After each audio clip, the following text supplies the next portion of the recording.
So we do have a quorum present, so if you don't mind, little friendly reminder, if you could put your phones on silent. We'll go ahead and go start the meeting. It is 6:05. We'll start with the Pledge of Allegiance led by our students, followed by the board mission statement of Mr. Leo Gonzalez. I pledge allegiance to the flag of the United States of America and to the republic for which it stands, one nation, under God, indivisible, with liberty and justice for all. Honor the Texas flag. I pledge allegiance to thee, Texas, one state, under God, one and indivisible.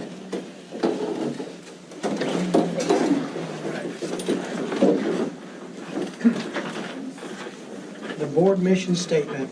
With high expectations and equitable opportunity, TMISD will focus on the whole child by providing a safe environment and high-quality curriculum with diverse and enriching experiences. Thank you, Leo. Do we have any public comment? All right, no public comment. So we'll go ahead and start with the first item here for recognitions. We're going to be doing some student recognitions, which is always fun and enjoyable for all of us.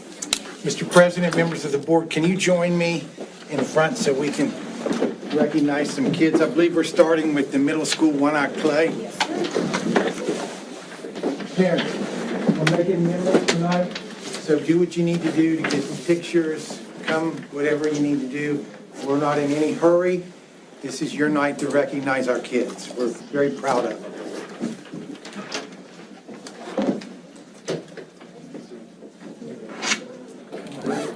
When I play, I didn't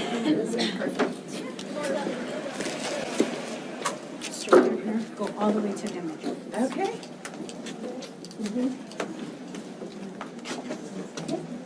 All the way down. Congratulations. Sorry. Sure.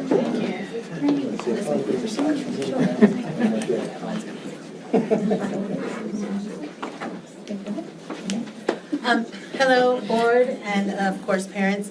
I'm Jo Janie Moreno, and I was fortunate enough to be one of the directors for this award-winning one-act cast, alongside with Christy Rodriguez and Lynn Esquivel, the acclaimed playwright for the show. So this show was extremely special because our director, Lynn Esquivel, was the playwright, and this is the premiere cast.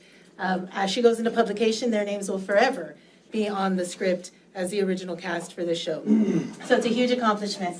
So we're super excited to award them. These students have done an incredible job, both in rehearsal as well as performance, and they deserve all the recognition. So with that, I'm going to announce the awards to these students. Olivia Alvarez for District Champions in One Act Play. Okay. Sophia Angel.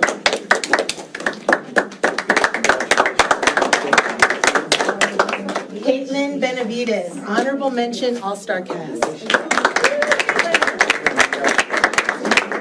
Carson Boone, honorable mention, all-star cast.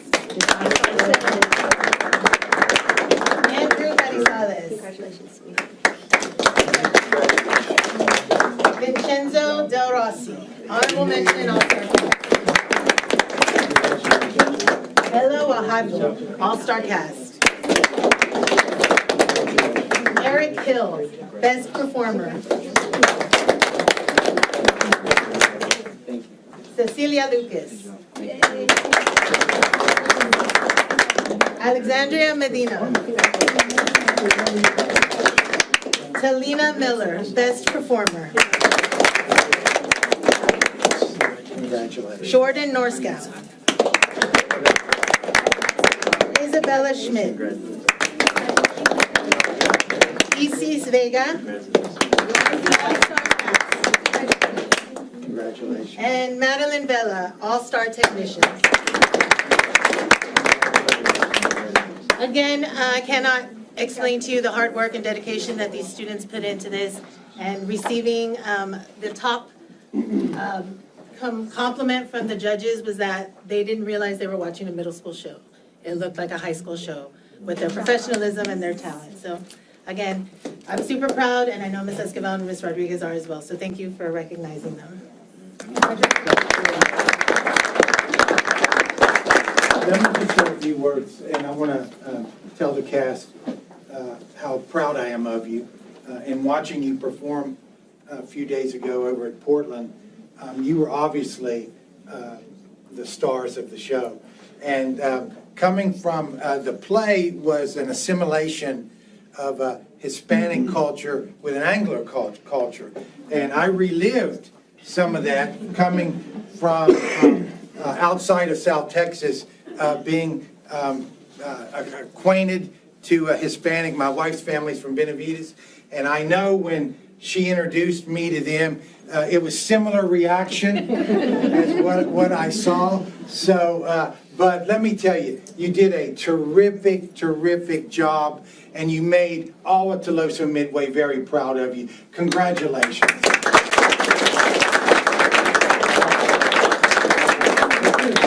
I don't know how we're going to. So my taller students, if you know who you are, closer, if you're taller than a board member, kind of switch with them. That's the best way I could say Come it. over here. Let's get up. Scoot down, let's squeeze all in together. Good job. There you go.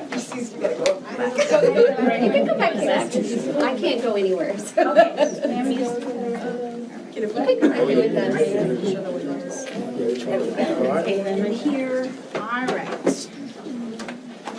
Again, move where you need to go to get the picture. We're making memories tonight. All right, I'm gonna let the parents do their photos first, and then I'll do mine.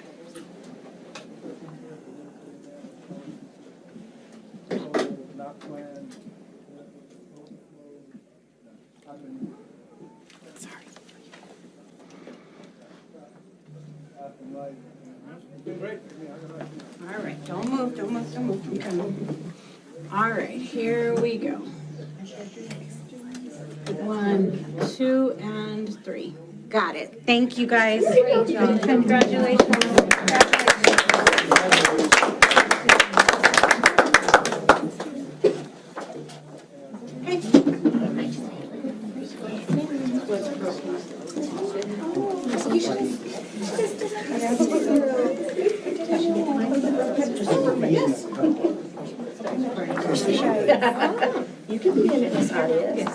Chrissy, should I go that way or? Yes, you guys will go that way, okay?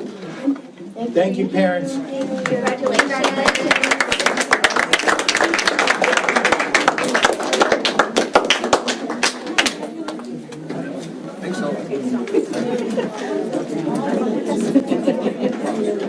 Bring your kids in. Squeeze them in. Follow. Good to see you. Follow. Keep going. I was having a conversation with her. Yes. Look at the back line. You guys can relax. How often do you say that? At ease. Parents, again, come on in, make yourself at home. They want to take some pictures. That's Yeah, all. position yourself. Can we go back to? You can do whatever this is your room. Absolutely. Come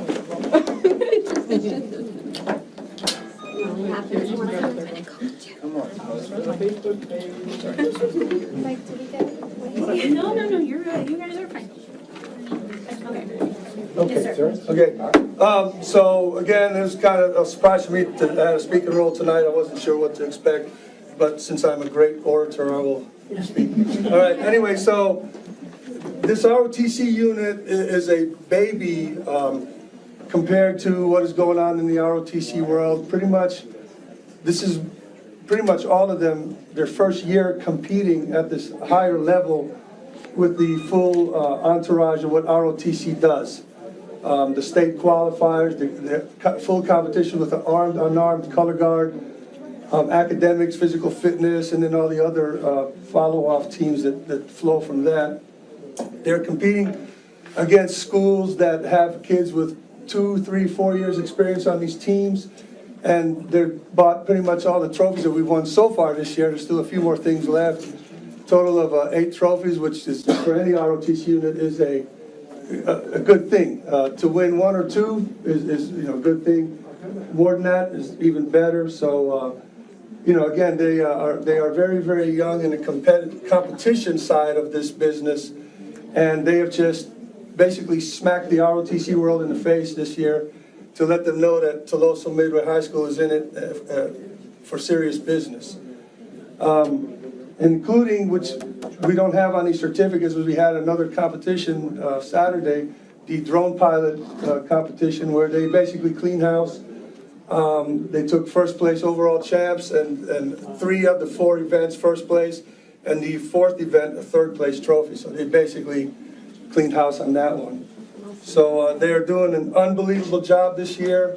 I also want to highlight, that when I told these guys this, with the team leaders, I said, this is not like a negative thing. I was like, this is a good thing. It kind of sounds weird when you talk about it this way, but they have 0 experience marching platoons for competition. We started teaching them last year, and this year, again, the results are amazing.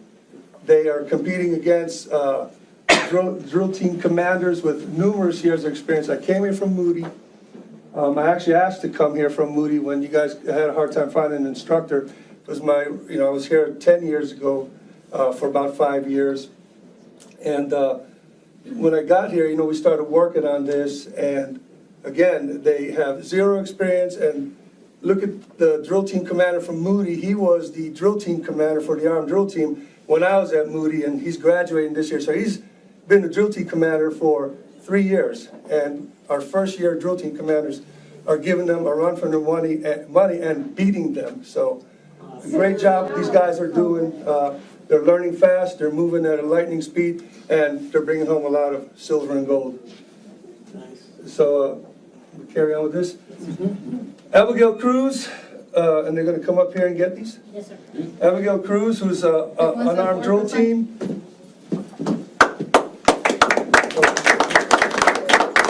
Ariana Figueroa, unarmed drill team commander. Yes. It's okay, that's what we got there.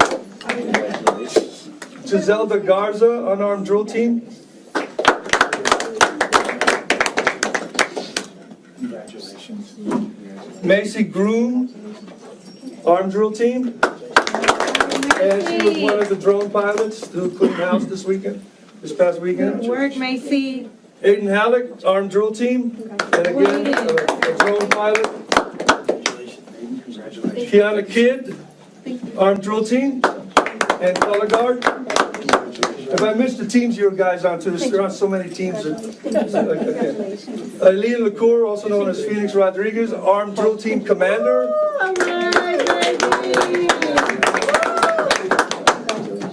Alina Liao, unarmed drill team. Thank you.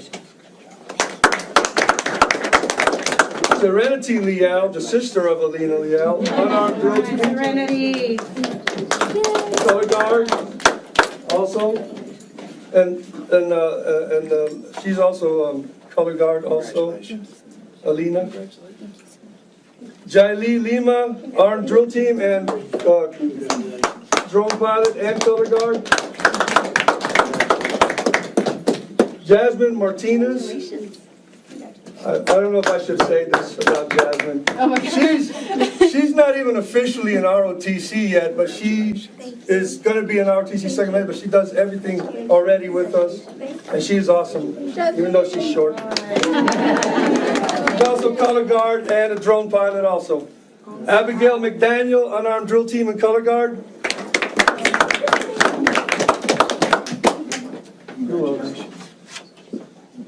Logan O'Reilly, the drone team commander, color guard, armed drill team. Hi, Logan. What else we got? Academics, yeah, most of them were on all these teams. Academics, physical fitness, I mean, pretty much all of them were on all of those teams. Madison Pickens, color guard, unarmed.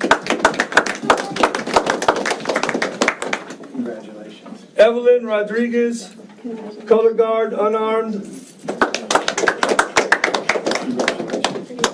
Jasmine Rodriguez, the sister of Evelyn. Color guard, she's the new female color guard commander, right? Unarmed drill team. Congratulations. Academic team commander. Thank you for the reminder. Getting to that age. Bryson Spicer, armed drill team.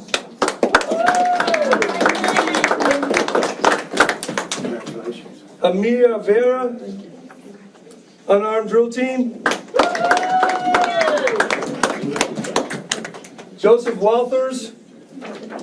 I'll tell you the story on Joseph Walters. He did not want to be on teams this year. He wanted to focus on other things. He's basically on teams. He does everything. He shows up. And so for somebody who didn't even want to be on teams this year, he's on teams, basically. Color guard, drone pilot, PT, physical fitness, iron arm drill team. Israel Mejias could not be here tonight. Aaliyah Ferguson could not be here tonight. Dax Petrie could not be here tonight. And Sebastian Ramirez could not be here tonight. And ladies and gentlemen, yes, please give them a huge round of applause. They've worked very hard.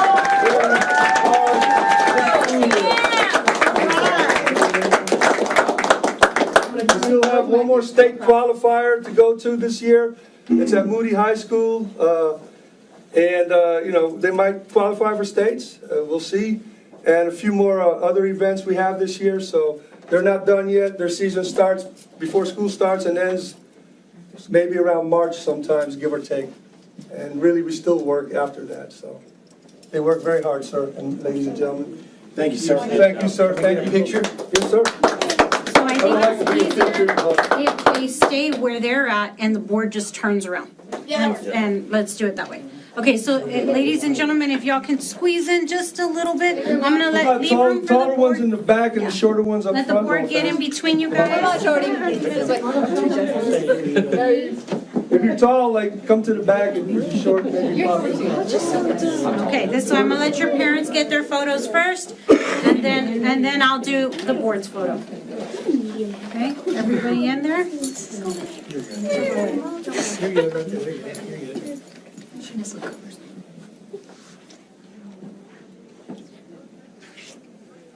All right, let me get in here real quick, I'm sorry. Excuse me, did you get your photos? Give me 1 second, here we go. Oh, this is nice.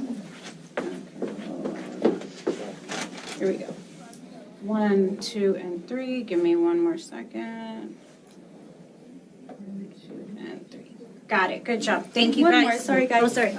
Ready, one more. 1, 2, 3. Thank you. Thank you. Thank you all for being here. And you guys will exit out that. Yes, thank you so much. Merry Christmas. Halleck, we'll wait for the bus, right? All right, let's go, guys. Congratulations, guys. Good job. And good luck at your next one. Yes, good luck. Another one coming up. I remember you. From the walk. Yes. That's right. Now you remember? Coach, you want to come first? Hi, Bobby. You're doing tennis? Oh, okay. You want to go back that way? All right. Go ahead and go. Okay, just go all the way to Van Beach. I know, I'm all. Or Brian Booth, he's on that side. All right, go ahead and follow, mommy. All the way down. All the way down. She said all the way to. Right there, well, he was there. Oh, okay. Yeah, Right yeah, yeah. there. You're in the right place. Where do they go? Just right there. Okay. You can circle there. Keep coming in, keep coming in. Gotta get everybody in here. There it is, I got it. We'll make another row in front.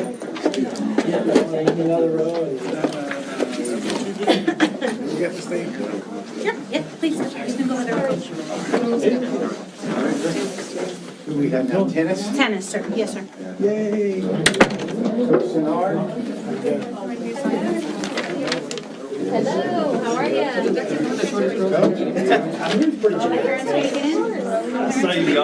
Coach Sinnard, we're going to let you talk about this outstanding group of scholar athletes. Alrighty, I have some notes written so I wouldn't forget anything. This group finished 20-5 on the season and made the playoffs for the 8th straight year. And we won our 5th straight district title, which 6 in the last 7 years, 5th straight. And also top 10 in the state for the 5th straight year. Let's see what else. Made to the regional semifinals, also for the 6th time in 7 years. So we're pretty consistently getting to that point. But you were right there to win. I know. Are you right there? I know. It's driving me crazy. We keep getting barely knocked out by Wimberley in the regional semifinals, and then they go on to win state. But no, we're right there. So yeah, we're always right there. We're gonna get them one of these times. So as far as the honors go with these guys, every varsity player got a district honor whenever we did the all-district selections meeting. We had 4 players. Now this is a mouthful. Get the THSCA second team academic all-state elite team. Okay, so we had 4 players get that, which was David. Raise your hand, David. Oh, he's not here. Barrett, raise your hand. And then Ileana and Adiana. Raise your hand real quick. So they got academic all-state.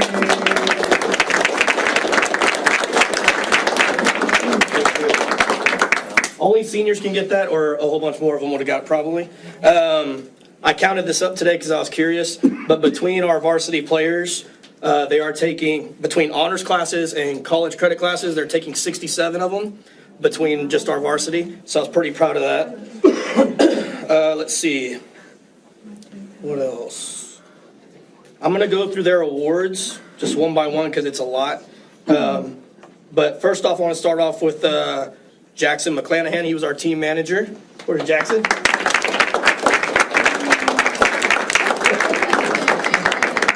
And then I'm going to go next to Gustavo Rodriguez, who was academic all-district.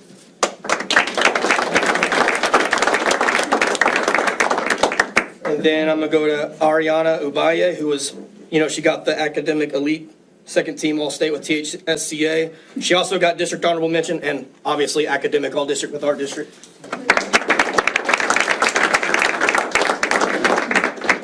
Next up is Ileana Arias. She also got district honorable mention and academic all-district.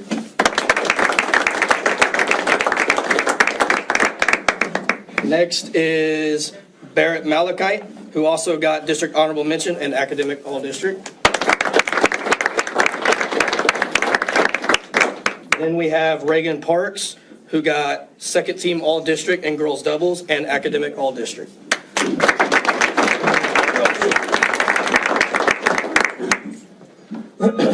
Next, we have Gianna Arzuaga, who got second team all-district and mixed doubles.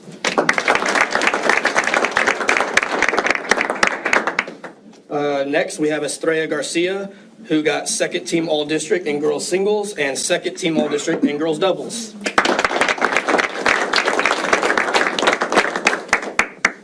Next, we have Dyson Chamberlain, who got first team all-district in boys doubles.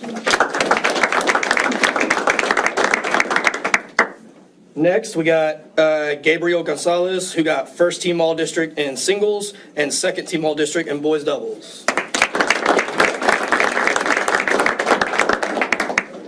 Next, we got Audrey Arango, who got first team all-district in girls singles and first team all-district in girls doubles. Oh, and academic all-district.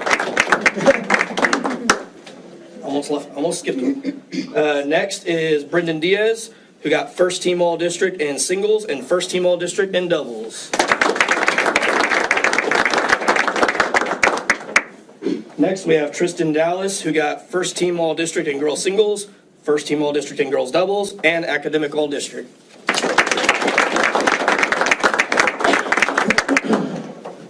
Next, we have Seth Rawson, who got first team all-district in boys singles and first team all-district in boys doubles. And these next 4, whenever we do the all-district selections meeting, there's District Newcomer of the Year for girls and boys, District MVP for girls and boys, so they're the 4 big awards, and our team swept the awards and got all 4 of them. So first is Jillian Garcia, who's the District Newcomer of the Year. And then we got Ethan Molina, who was also the District Newcomer of the Year, and he got second team all-district and mixed doubles. Next, we got Brianna Bonda, who got district MVP, first team all-district girls doubles, and academic all-district.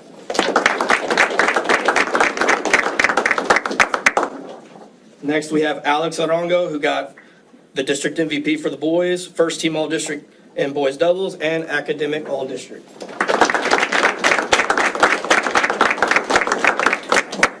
That pretty much summarizes our whole season right there. Great job, Coach. Thank you. Terrific job. Get all these people in here. Squeeze in, everybody. I don't know if you're gonna be able to see them. Oh, yeah. Sorry. I don't know. Front row, take a knee. Front row, take a knee. Everyone take a knee. Everyone take a knee. Then we can see the board in the back. They're like standing up on the table. Go ahead. Find a window. Here we go. Okay, ready? Go ahead. Make sure they can see your face in the picture. Okay, ready? Here we go. 1, 2, 3.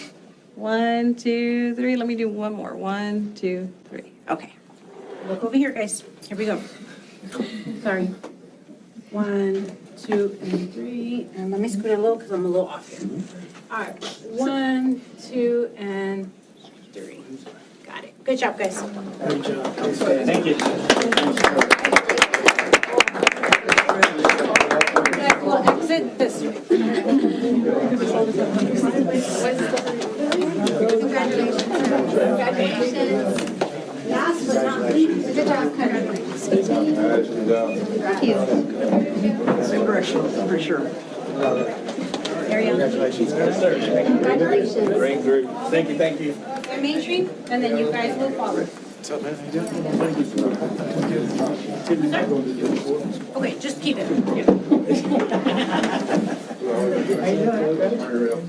Hello. Coach, how are you? Not a bad thing. Got your runners here. Yes, sir.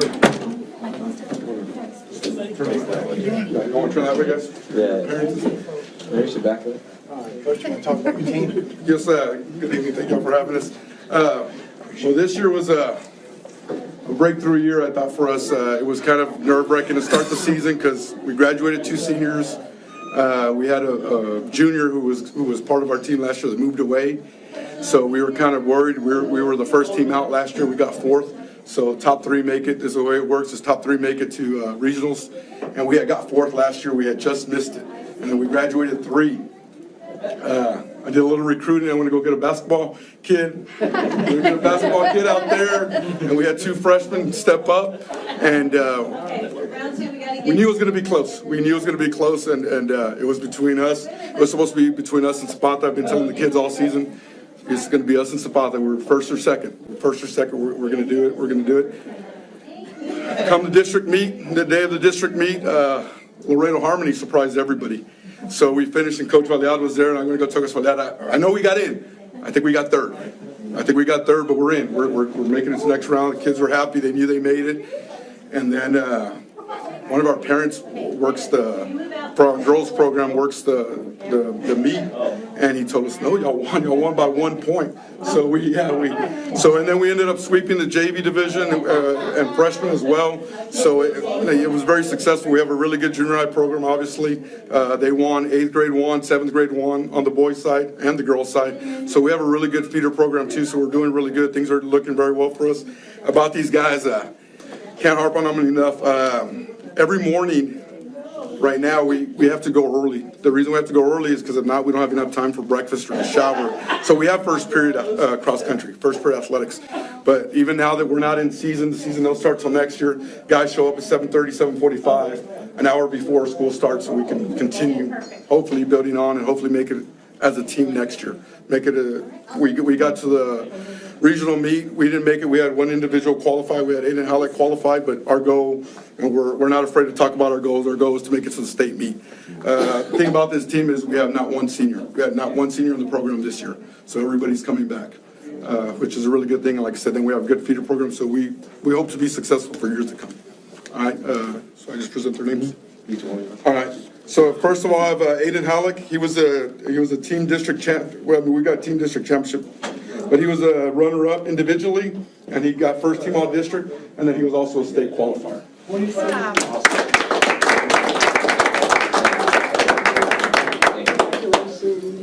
big surprise on the team was Joey Poblano. Really quick about Joey. So Joey last year decides to run track. Coach Talbert tells me I only have three spots available, the 800. Here's this kid. He says he's never ran the 800 before, but he wants to try it because he wants to make a varsity spot. Very first race, ran an impressive time. I joked with him about this. We ran him in the 400. His 800 was better, so I said, "You're a long distance kid. Go run cross country for me next year." And he says, "I'll do it." And he came in the summer, and right away we saw that he's naturally a long distance runner. So Joey Poblano, team district champ, 4th place individually, and he got first team all district as well. Congratulations. Romeo Alanis. Romeo didn't start running until his freshman year, didn't play any sports at the junior high. He came run freshman track, same thing. You could see that he had a knack for running these longer races, and he's been a big part of our team right now, a big reason for our success. He got 7th place individually and first team all district.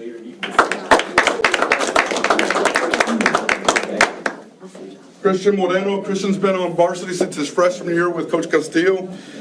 He was part of the big reason we got a district championship. He was our 5th guy.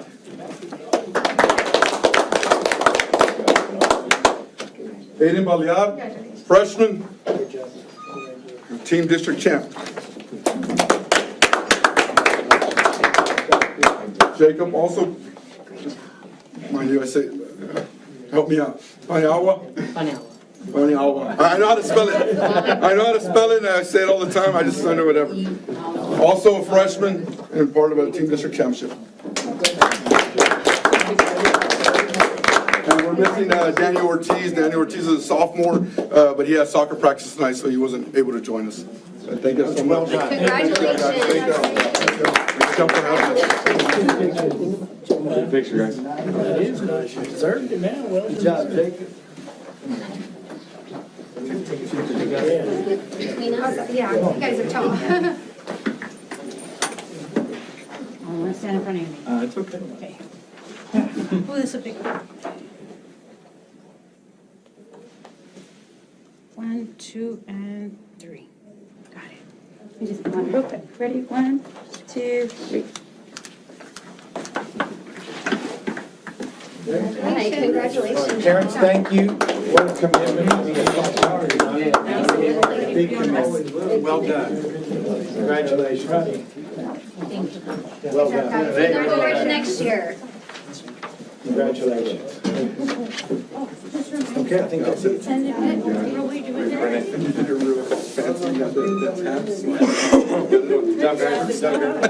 You're like, my bad. You're fine.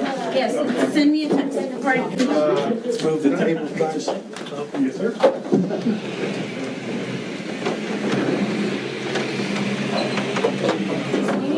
Where do you want this at? Just right here. And then I need 2 of the You were spinning up. Do you want to get these Go up for a ride. Yep. Okay. Oh, because you got to take it at my school? Yeah.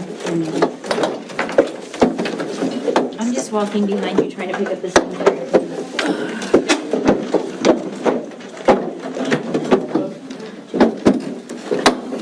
I got this. Sir?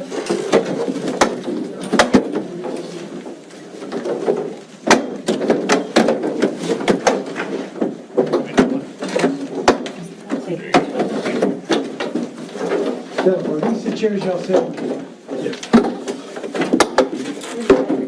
Thank you.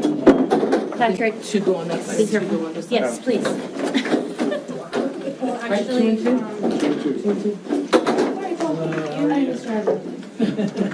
You doing all right?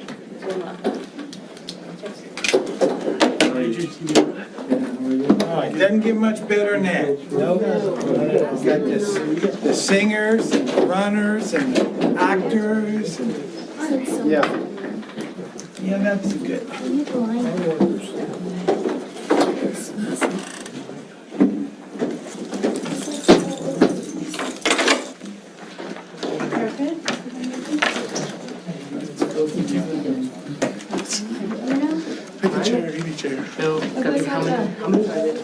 Smorgasbord of chairs over here. Chrissy, my red line left. That's, gosh, 4 random chairs in the middle. What are we I doing? have my red line. We were like, why is one over here? I probably took it over there. Some symmetry never hurt anyone.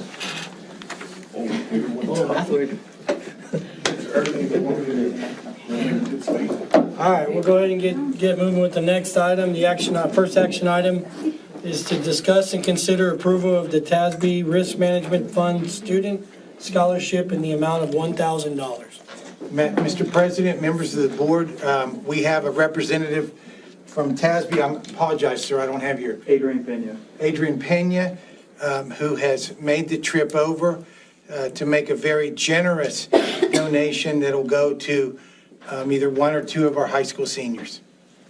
Ladies and gentlemen of the board, Mr. Van Matrix, it's hard enough to actually have to do a presentation, but it's even harder when you have to follow the Christmas carolers, cross-country, tennis, and everything else. And then, of course, we're only given $1,000, not like my coworker over here. But I do have something from our executive director that it's easier for me to read, and I think it'll bring everything together. So it says, we are grateful that the Tolosa Midway ISD Board of Trustees sent the delegate to the 2024 TASB Delegate Assembly in San Antonio, Texas. Your board's participation through its delegate helped build the advocacy agenda that TASB will represent on behalf of all members in the next legislative session. We all know about that. And it is critical to meeting the ongoing needs of all Texas public schools. I am delighted to inform you that Tolosa Midway was selected to receive a student scholarship sponsored by the TASB Risk Management Fund.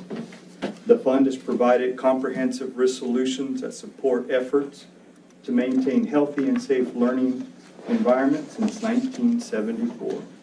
Scholarship winners were selected from TASB active members, which sent representation to the Assembly. The fund provides comprehensive risk management services such as auto coverage, liability coverage, property coverage, and workers' comp. So Mr. Dan Troxel said, congratulations, and on that.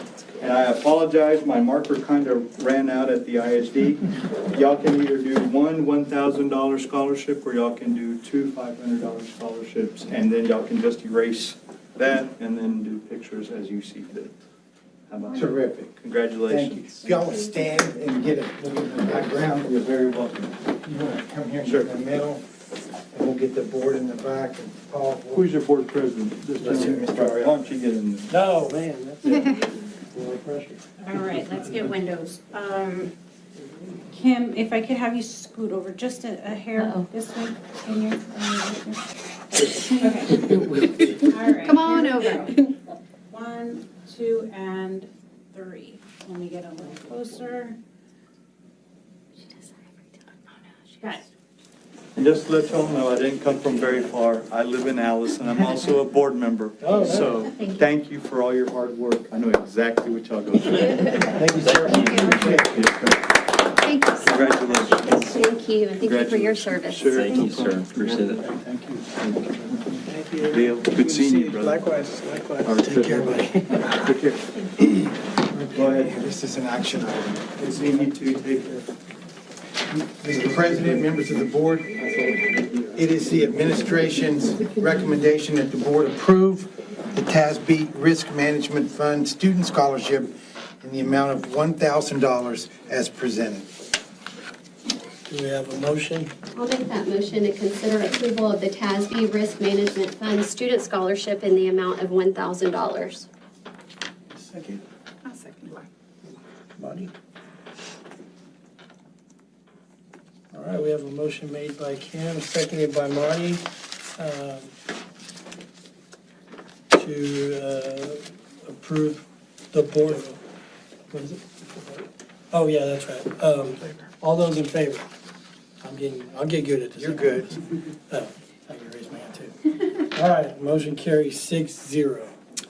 Mr. President, members of the board, I think it should be noted that former trustee Paul Mastella was the trustee that attended the delegate assembly that allowed the eligibility for TM to be awarded the $1,000. Awesome. All right, we'll move on to the next item. Agenda item number 2, discuss and consider approval of the TASB rebate check in the amount of $11,692.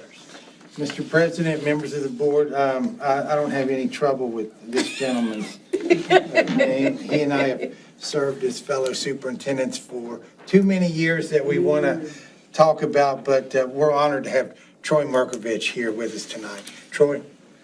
Alrighty, hi, everybody. Just want to let you know, if you didn't know this, I started my administrative career right here in Tuloso Midway ISD. I was the intermediate school, middle school assistant, intermediate school assistant principal.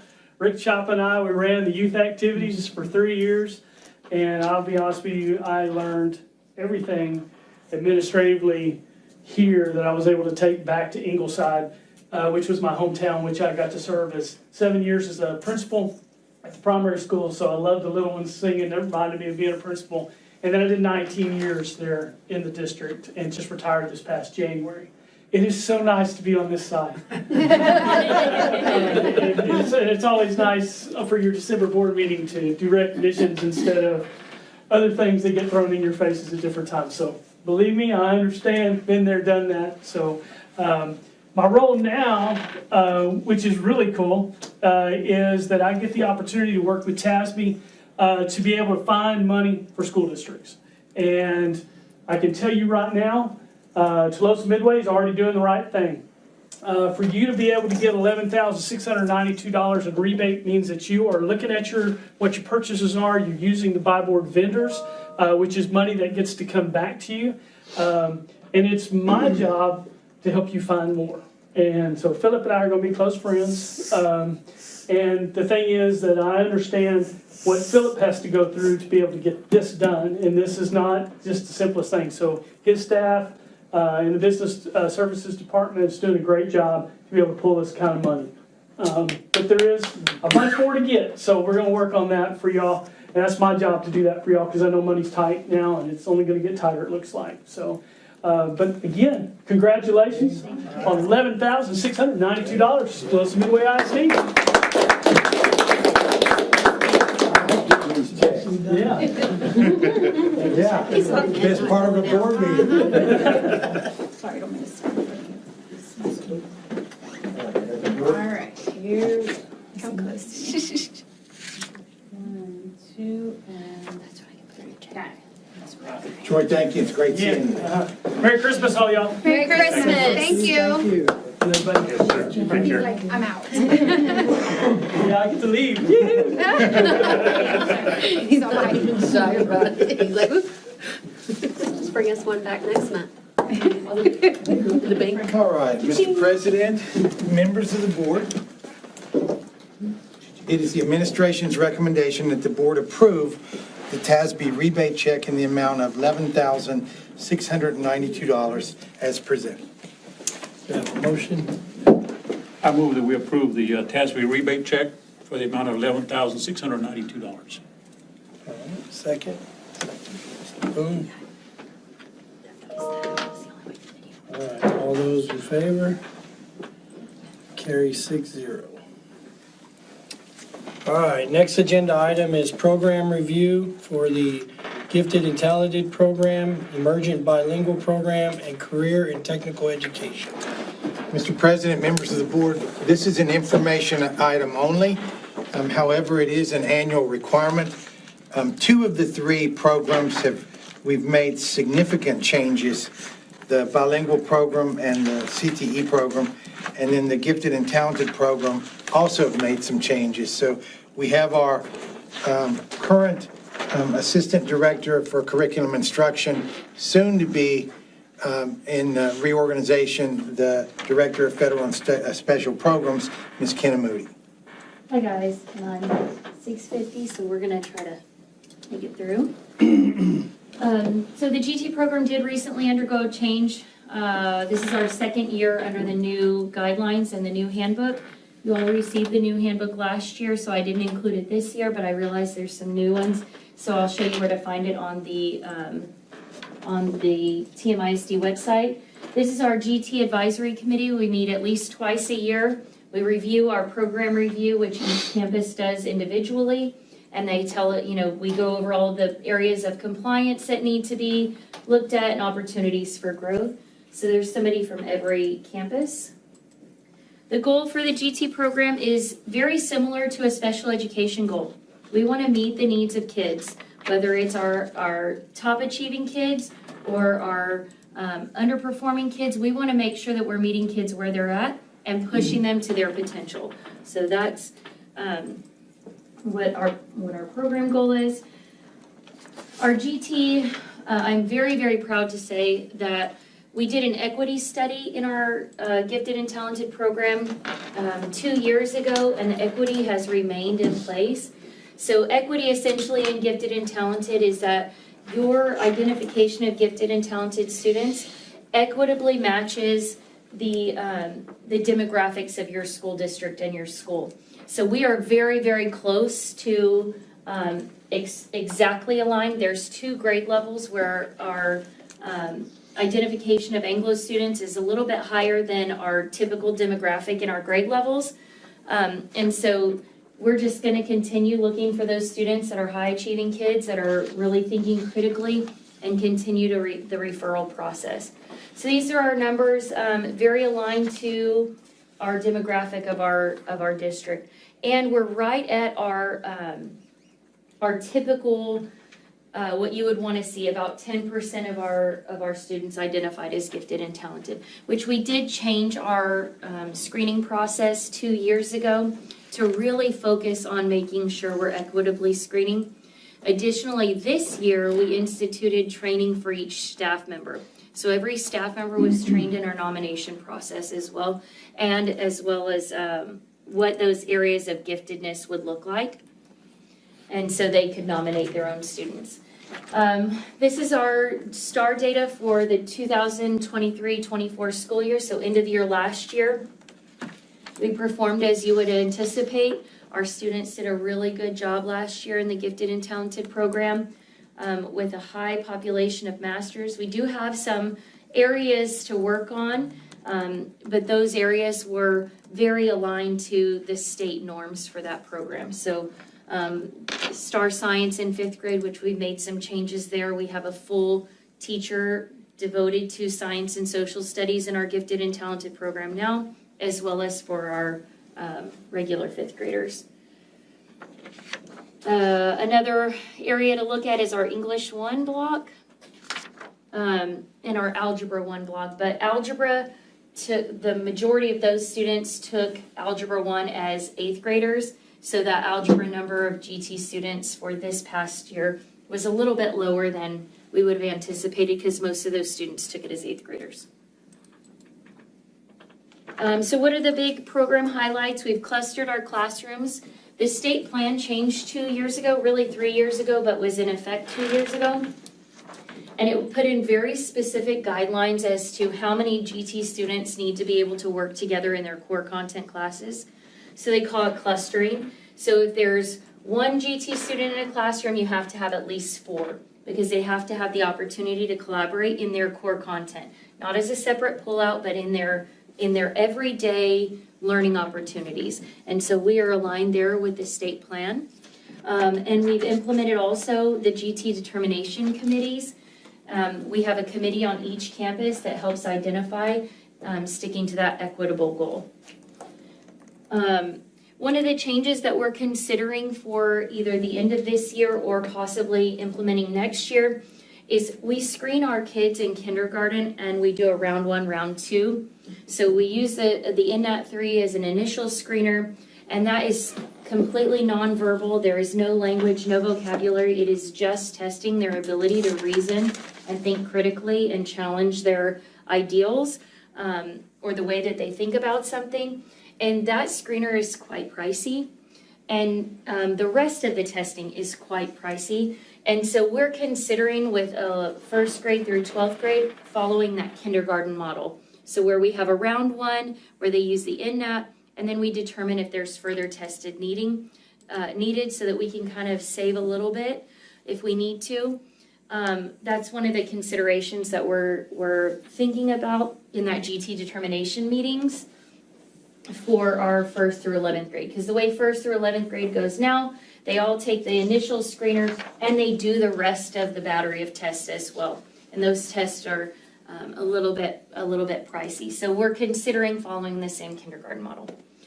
We do screen every single kindergartner. That's required by the state plan. And so we do that. We just finished actually in the end of November and early December.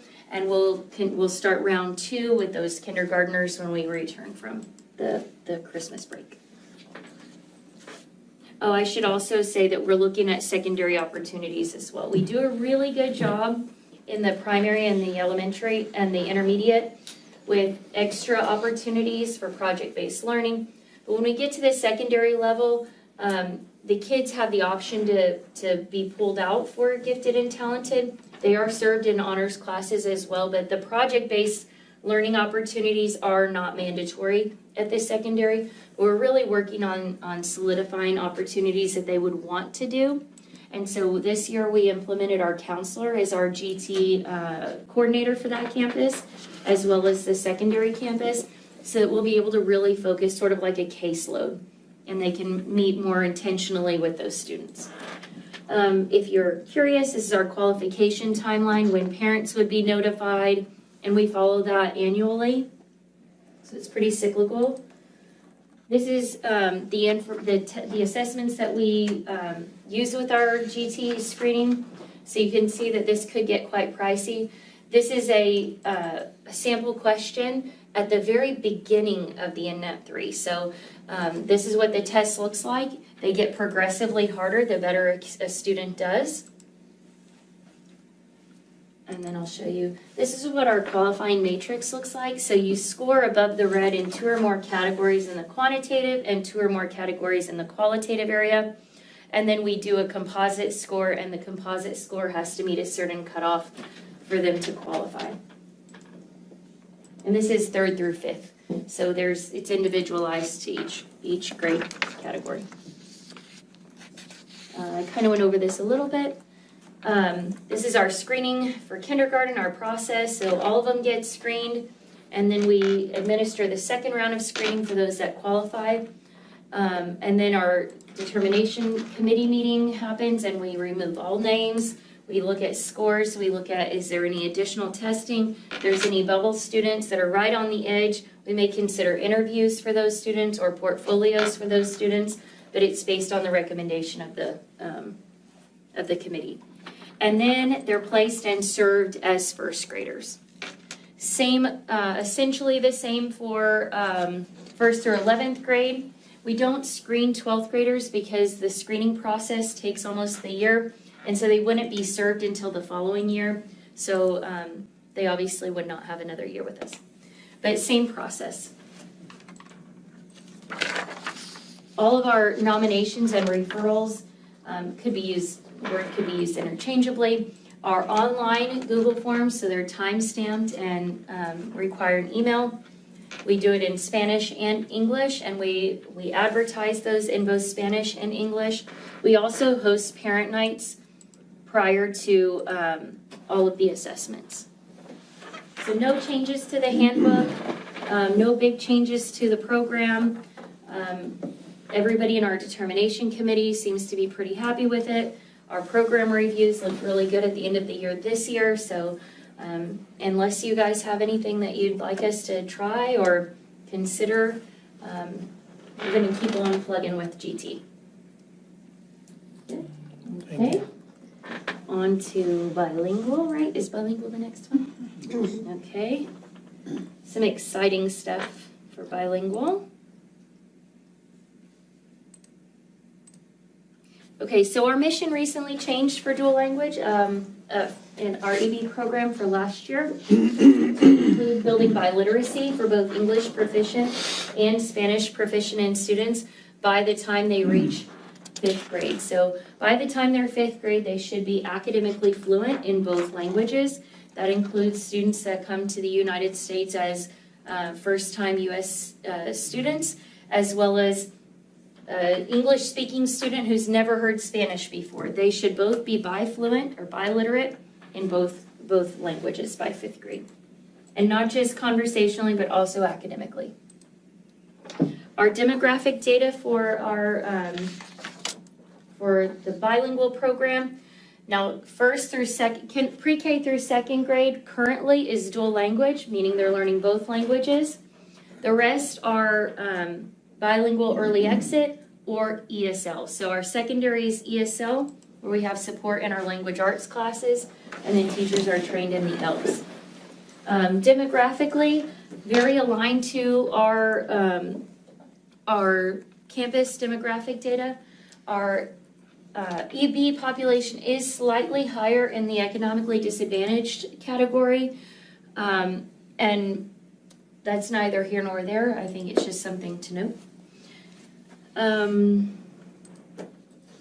We did identify some significant areas and room for improvement in our EOC testing and our end-of-year testing for STAR. The red there indicates they significantly underperformed their counterparts in a general education classroom. And so those are areas that we'll take a look at and work with our students. If it does not have a color, that means that they were right in line with the rest of their peers. If it is green, and I'd like you to note that there is quite a bit of green there, we outperformed our counterparts, particularly in the meets and bounds areas. That is a really significant indicator that we are being successful in our bilingual program. Those students are outperforming their counterparts by at least 6 percentage points. Yellow is they're underperforming, but they're within range, within an anticipated range, meaning there may be only 4 kids that were tested, and so you would expect, one kid put you at 75%. So those are within range, not high levels of concern, but something for us to watch.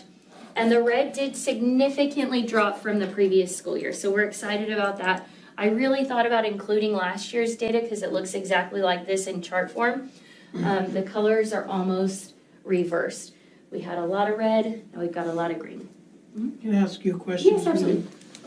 So I was looking at the data. You have GT Star EOC data that has different percentages than the EB Star EOC data, which is on, I guess it's this.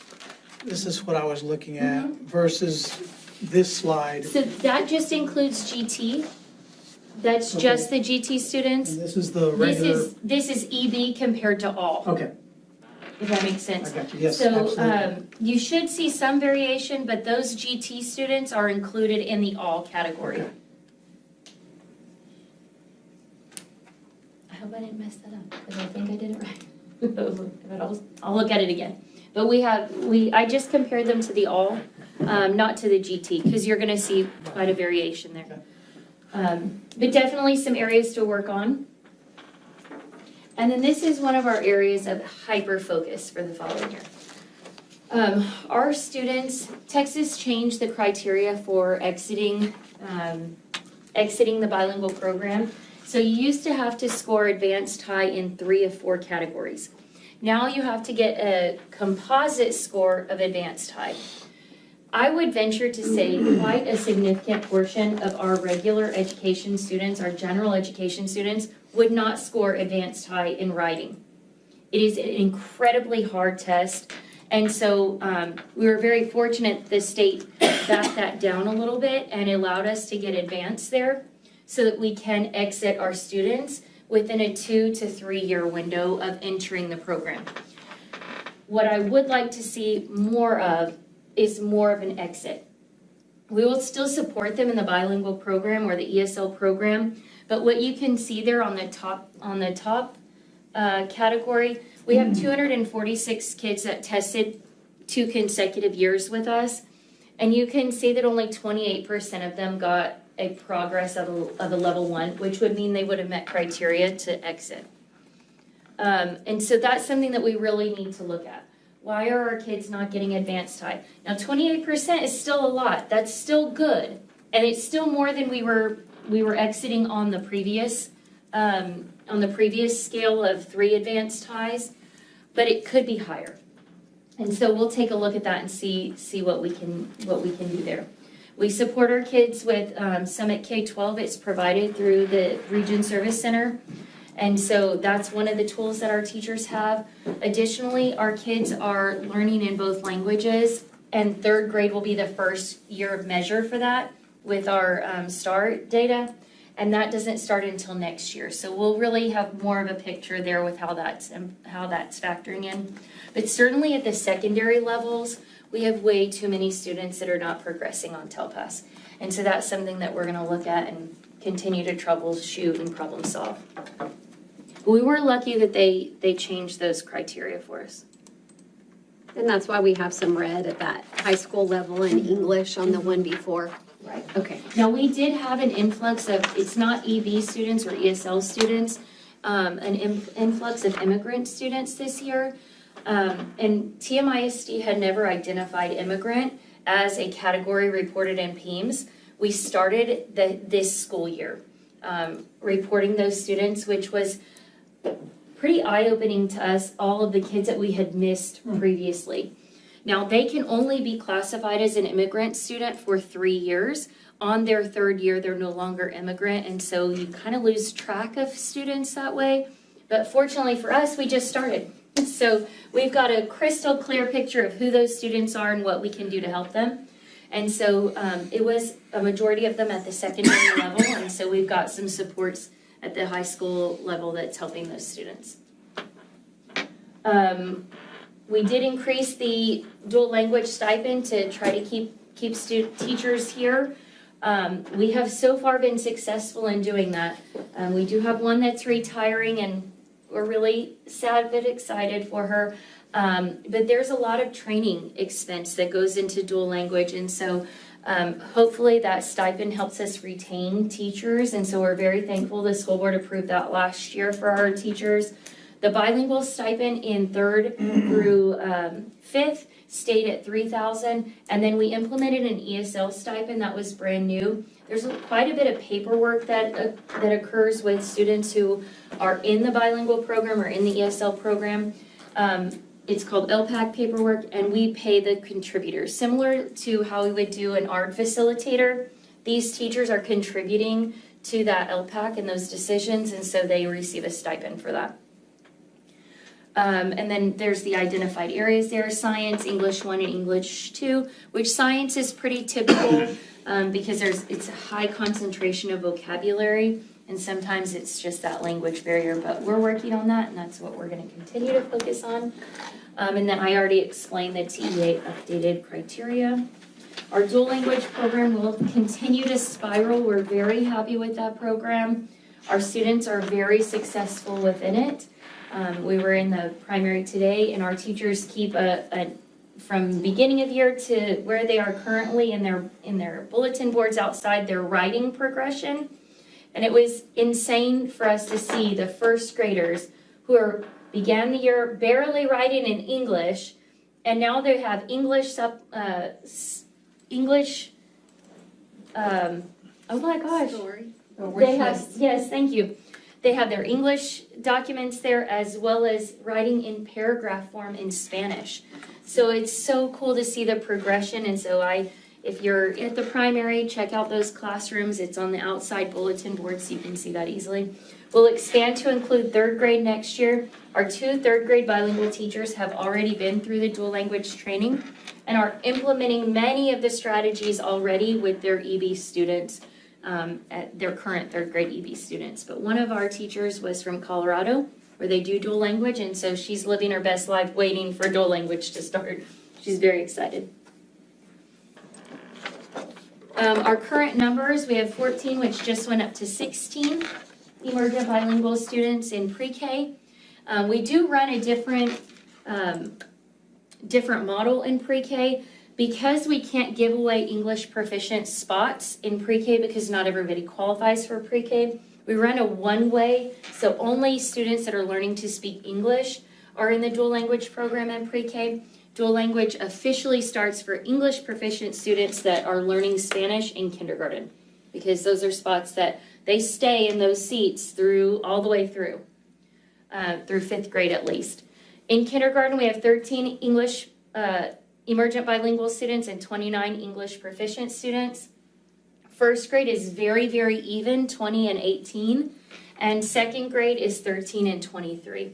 So that will all spiral up to the next grade level the next year.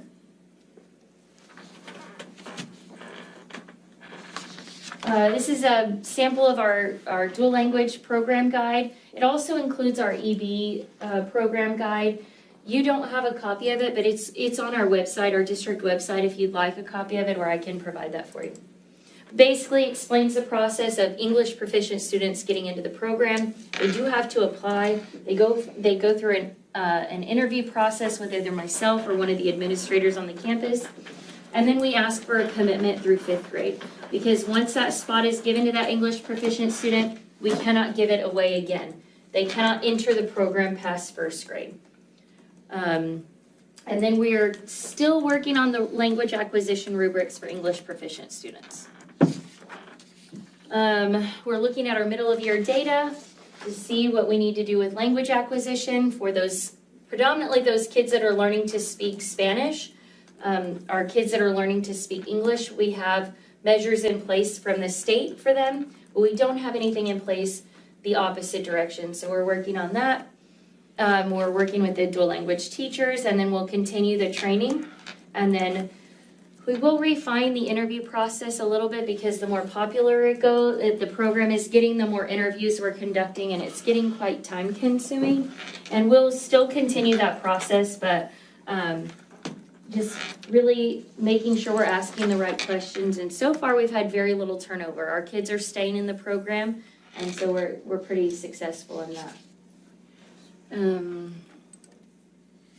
Any questions about dual language or emergent bilingual? Okay, the fun stuff. This is all new stuff for me. I'm very excited about it. Our CTE program review. Well,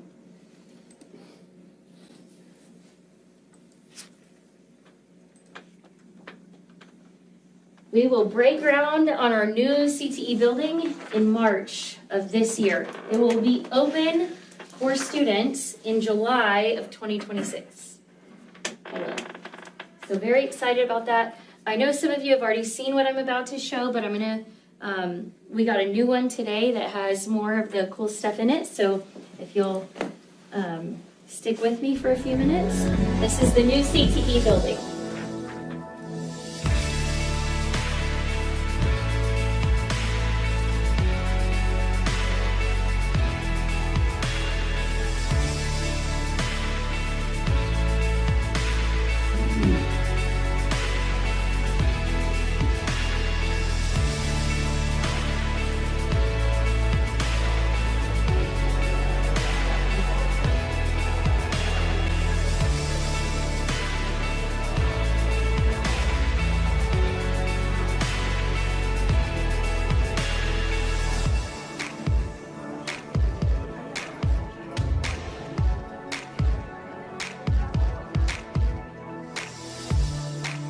Our EKG phlebotomy health science lab, vet tech, that's new, video game design and computer programming. This is one of our robotics labs, so you'll see the drones in the back there.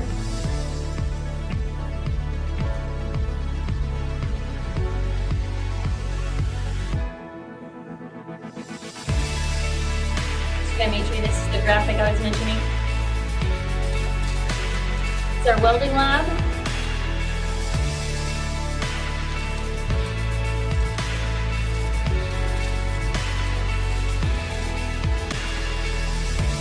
Our plant science, and we'll have a full industry certified greenhouse for them as well.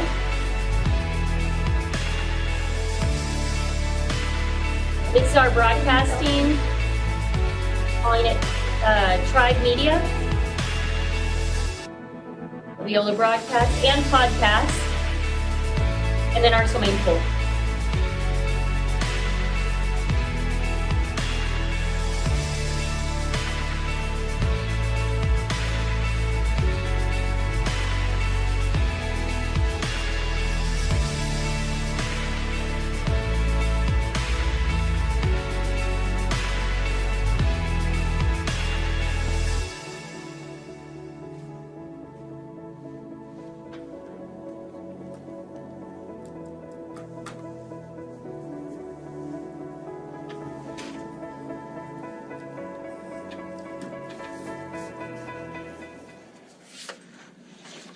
just some images for you. Our dental science is going to be an industry level dentist office.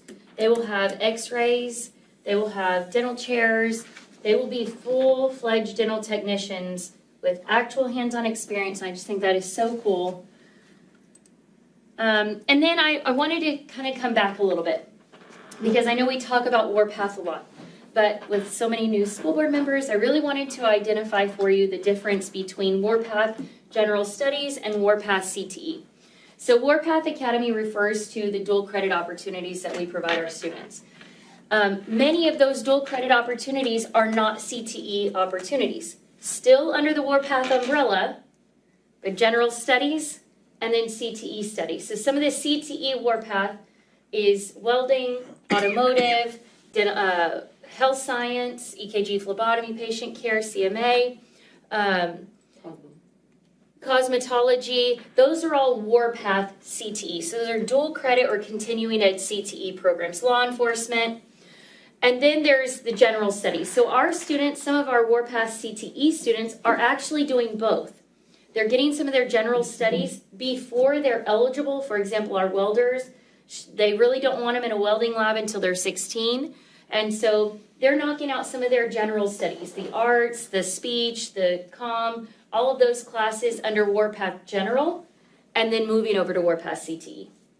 So just kind of keeping it in your mind. So when you see our course guide or somebody's asking you about it, well, are they in the Warpath? They may not actually be in the Warpath CTE Academy. And on the outside of the Warpath umbrella, we have CTE programs that are not Warpath. So those would be dental. We self-certify our dental technicians because we have a dental hygienist teaching them, a certified dental hygienist who's certified to teach and certify students. So they aren't getting dual credit. They're just certified as dental technicians. Our vet tech students are the same. They're getting CT dual credit. No, they're not. No, they're not. They're not getting, they're getting general. See, even me, sorry. So we have CTE pathways that are also not in the Warpath. So you really have three categories, which I'll explain that in just a little bit too. Question.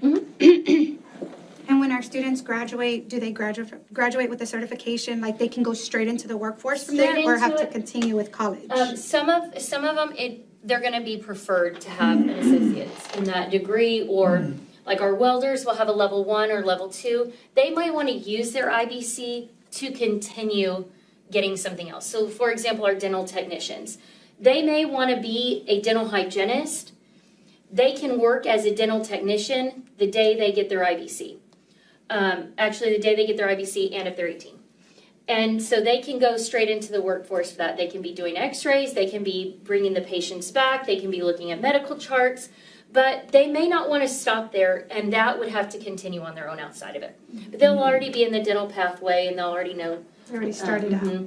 Same with our health science. Our health science students, it is not an LVN or a nursing pathway.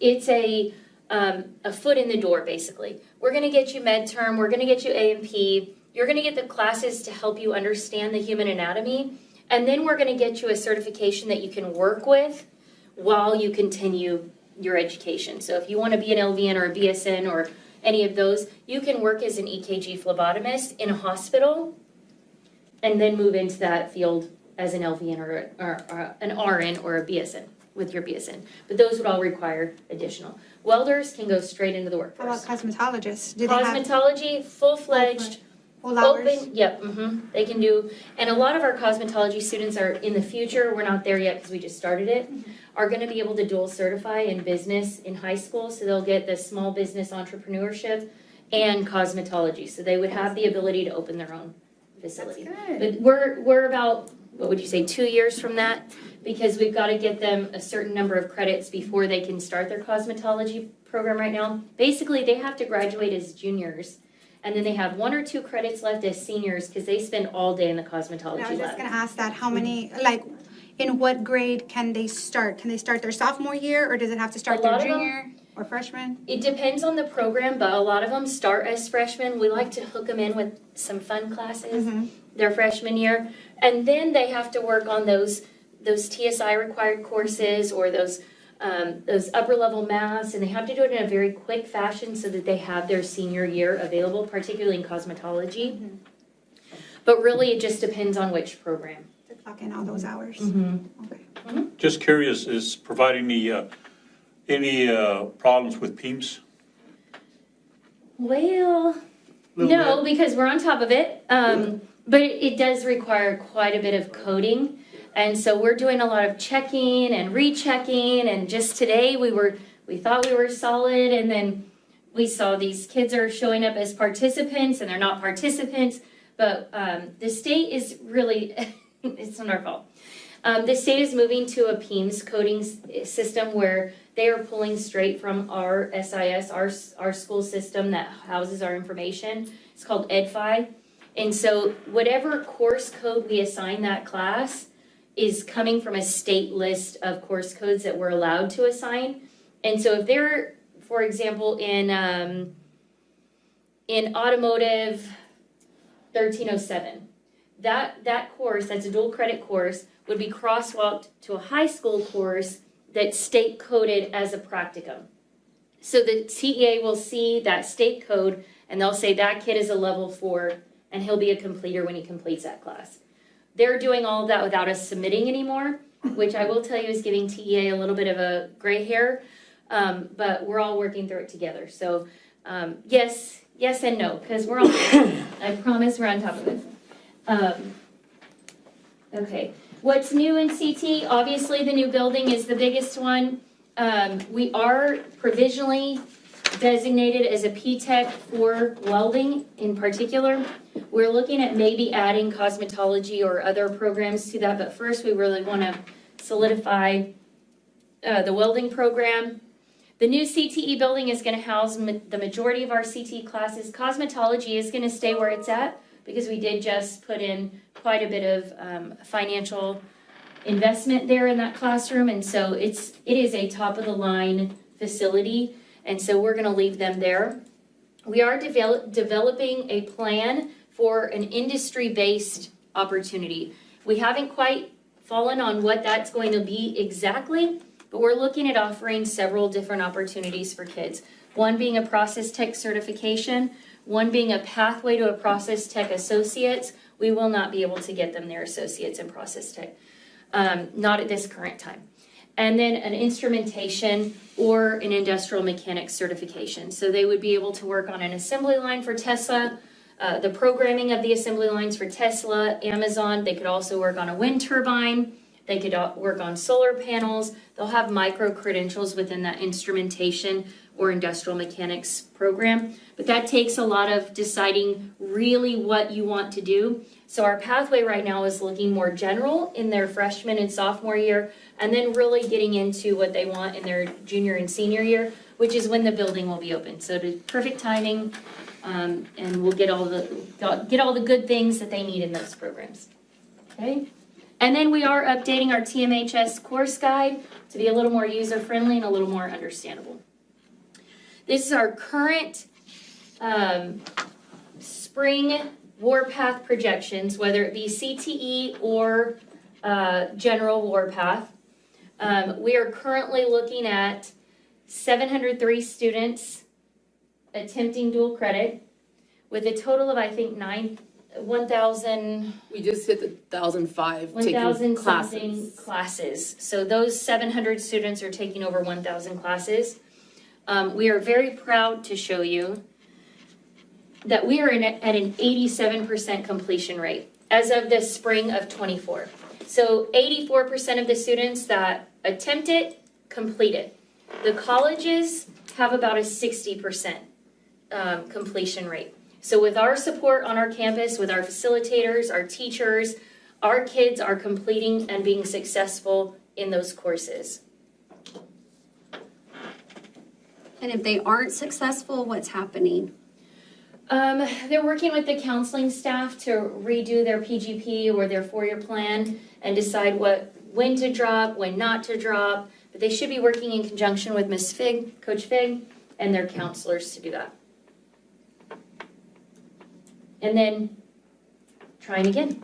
We want them to have that opportunity again. Okay. And this one is really hard to wrap your mind around, and I'm not very good at Canva, so you know where I'm going with this. So if you'll think of CTE as sort of a pyramid or like a circle within a circle within a circle. So every student in the high school will have the opportunity to graduate on the foundational plan. The foundational plan with an endorsement are CTE students. So foundational plan with an endorsement, and some of them are not CTE students. They might be fine arts or arts and humanities, and those are two of the endorsements. So every kid has the opportunity to get an endorsement. An endorsement is like the overarching thing. Business and industry, public service, STEM, arts and humanities, and multidisciplinary. So a kid that can't decide that takes a bunch of classes, multidisciplinary. A kid that's really into music and band and has to take 4 years of varsity marching plus athletics, they're probably going to be an arts and humanities kid because they probably don't have a space in their schedule for CTE. So underneath the endorsement, underneath each endorsement is multiple career clusters. Okay, so for example, under business and industry, you have ag, food, natural resources, arts, audio, visual, business, marketing, and finance. That's it.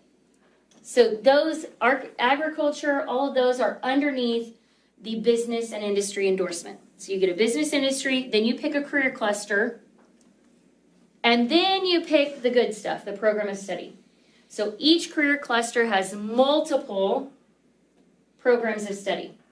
So agriculture, which is a career cluster, has, for us, plant science and animal science. So you could choose whichever one of those. And those are both under the career cluster of ag, under the business and industry endorsement. So a kid would graduate, if they were an ag student, they would graduate in plant science or animal science, and then they would have the career cluster of agriculture, and then their endorsement would be business and industry. Okay, so those are the programs of study that we currently offer under the career clusters that we currently offer, and then we are required by TEA to offer all 5 endorsements. So sort of like a stair step. And I'll show you a little more. Get to this one. So this is our business and industry endorsement. These are all of the career clusters that we currently offer under business and industry. I also included the number of students participating in those programs of study. So you have endorsement, the career cluster, and then the program of study. So you can see some programs of study are up for discussion. Do we need to continue these programs of study? Is our money better served other places with that teacher? And you can see the numbers there. Next to that program of study is the IBC, the industry-based certification that they will get out of that program of study.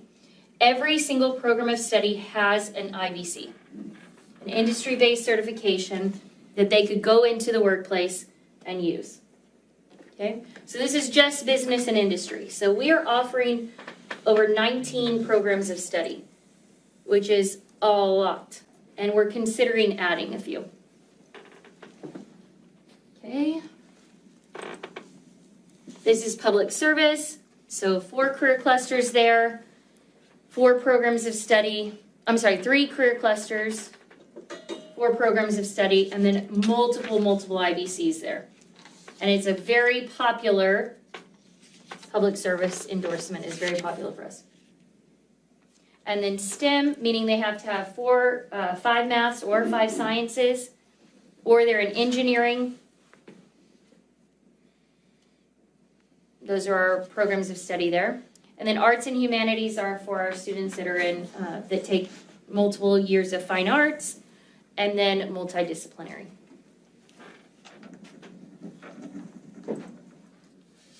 Any questions with those? I don't want to go over each one of them, but I can if you'd like to.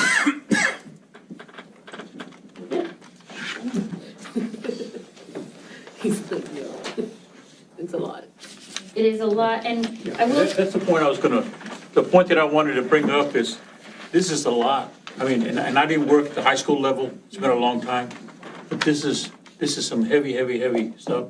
My question is, are counselors and administrators getting the training to help with this? This is way too much. It just, and it seemed like it was just dropped from the state, what, 2 years ago maybe? I don't even know.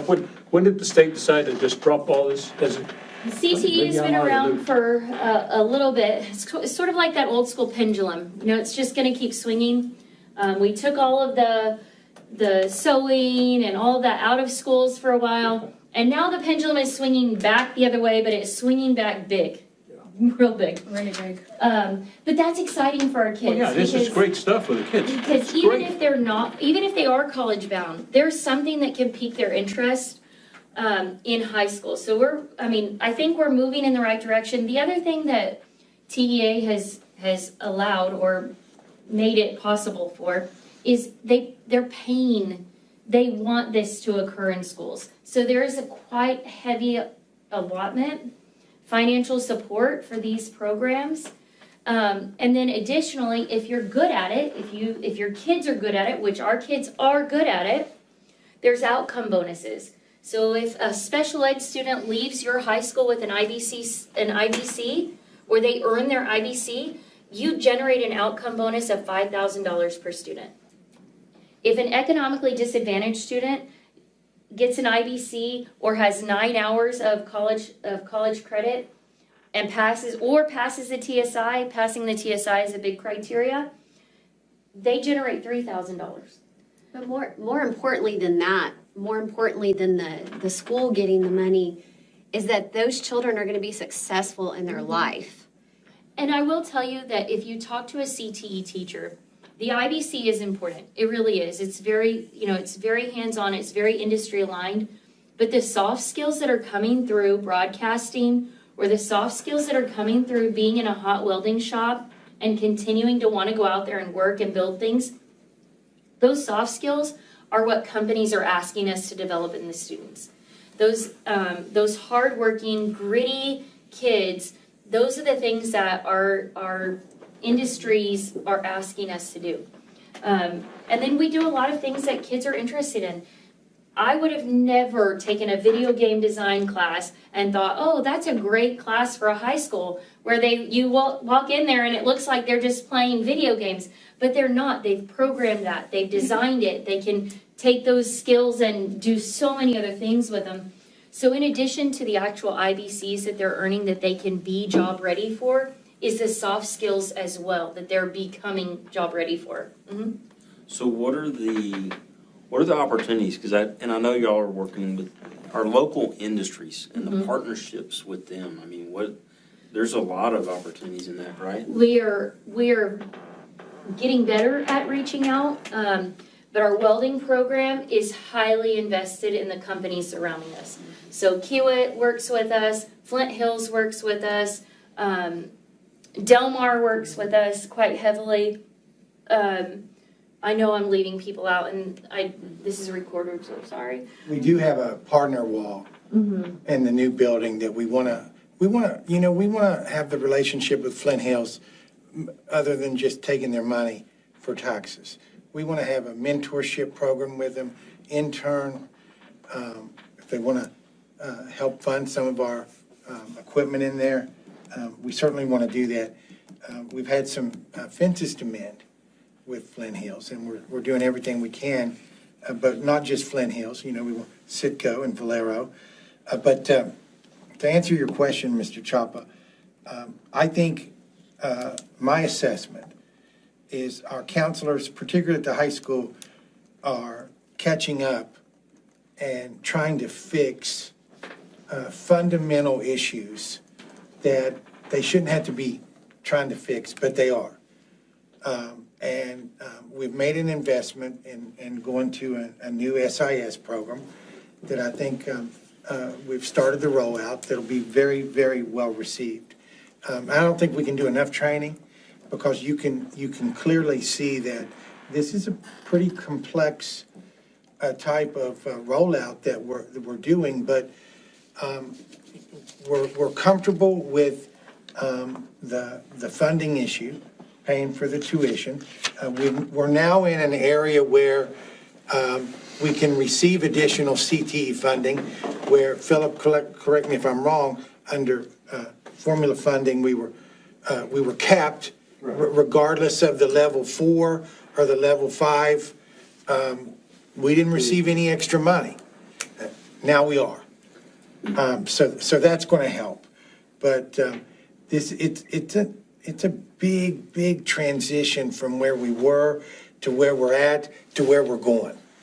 So I've gotten to sit here and be a part of where we were, and I've got to watch the process. I've got to watch the staff, and commend all of y'all, because this is a huge undertaking, and they did it very quickly and very fast. And man, our kids are just excelling in the programs. So kudos to all of y'all, because it was not an easy program to put in place. And y'all put it in place not just with one program. Y'all provided a lot at one time. So kudos to all of y'all. Keep in mind when I believe either Leah's junior year or senior year, correct me if I'm wrong, we had 67 kids. It was less. Taking dual credit. And you saw the data there. And now we're using all 4 institutions. Yeah. We're at Del Mar, Coastal Bend, A&M Corpus, and A&M Kingsville. All for different programs, different things that each IHE is really good at doing and really good at supporting kids with. So we're really trying to meet the kids and what their needs and wants are, and then really trying to help them understand that what we're doing in high school is not just for high school. It's really for you to explore something outside of high school. Now, they may not end up with their career out of high school, but they will have certainly the stepping stones to what they want to do. And additionally, they'll have those soft skills. And I So- think one thing you gotta realize, Mr. Chop, is that the state, because this thing is so industry-based, every 2 years, they will change the rules and say, this IBC no longer counts. So then we have to adjust those kids overnight. If It's you- happened twice to us since I've been here. If you have any students that are in the business and industry pathway, this just happened. They cut us to 20% on the previous IBC, which was an easier IBC. It was Microsoft Specialist. And you could only graduate 20% of your kids under that. Then you had to move to the expert. Well, expert is incredibly hard. So what we've transitioned our kids to, instead of small business, is entrepreneurship. They receive the exact same TEKS, well, not the exact same, but mostly the same, and they'll receive a small business entrepreneurship certification that they will be successful at doing. That paired with maybe marketing and graphic design, and they can open their own building. They can open their own place. So the maker space for business and industry, their practicum, we still have one more cohort of kids to get to the senior level practicum. So we're excited about that for next year. They'll do all of our graphic design, they'll do our promotional stuff, they'll put out t-shirts and all sorts of things. Christy, is that a sign? No, I'm just, it's a long day. And then the 3 that we're looking at potentially adding is future educators, and they would actually work in our schools depending on what age level they would be wanting to go into. I'm really excited for that for our dual language kids when they get to high school, so that I can build some bilingual teachers. Yes. Pharmacy technician is a growing industry for this area. It's at a 30% growth. And the wage is higher than maybe some other IBCs at the technician level. And so we're considering adding pharmacy tech as well. And then a process technician, which we all know in our area, we've got 3 refineries in our attendance zone and potentially 1 more coming in that our kids could go and be operators at. And so that process tech is going to be a big reach for us, but we're working on how we can make that happen for our kids. And if you have your magnifying glass, you can see exactly what courses kids would take to be a completer in that pathway on this chart there. Thank you, guys. Well done, Kenny. Thank you. Thank you. Don't go anywhere, because I'm going to need your, Oh, calendar. yes, that's all we have for that. Okay. We'll move on to the next agenda item is discuss and consider approval of the 2025-2026 TM academic calendar. Mr. President, members of the board, the creation of a calendar is fairly collaborative within the district. We essentially have to make sure that we provide 75,600 minutes. It used to be days, now it's minutes, and that our teachers are working 187 days, and that we've got some training days embedded in the calendar. Kenna was also very involved with the process leading up to tonight, and I'm going to let her walk you through that. So we initially charged the principals with leading their site-based management teams in creating what their campus would support as a potential calendar for the district. Of course, high school needs are a little bit different than maybe a primary need because, we have ag students. We want to consider spring break because, kids are going to be out during CCISD's spring break and then we have a spring break. So we asked that each campus leader go back with their SBDM and develop a calendar. Through that process, 4 or 5, I don't remember, we generated four calendars that came to the DEIC, which is our district level committee.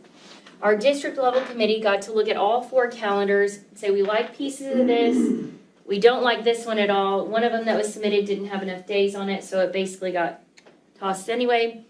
But that these calendar options met the criteria of at least 178 student school days. We'd prefer 180 because there's some grants and summer funding that we can apply for if we have 180, but I think we'll still be okay. And that we at least had 187 school days.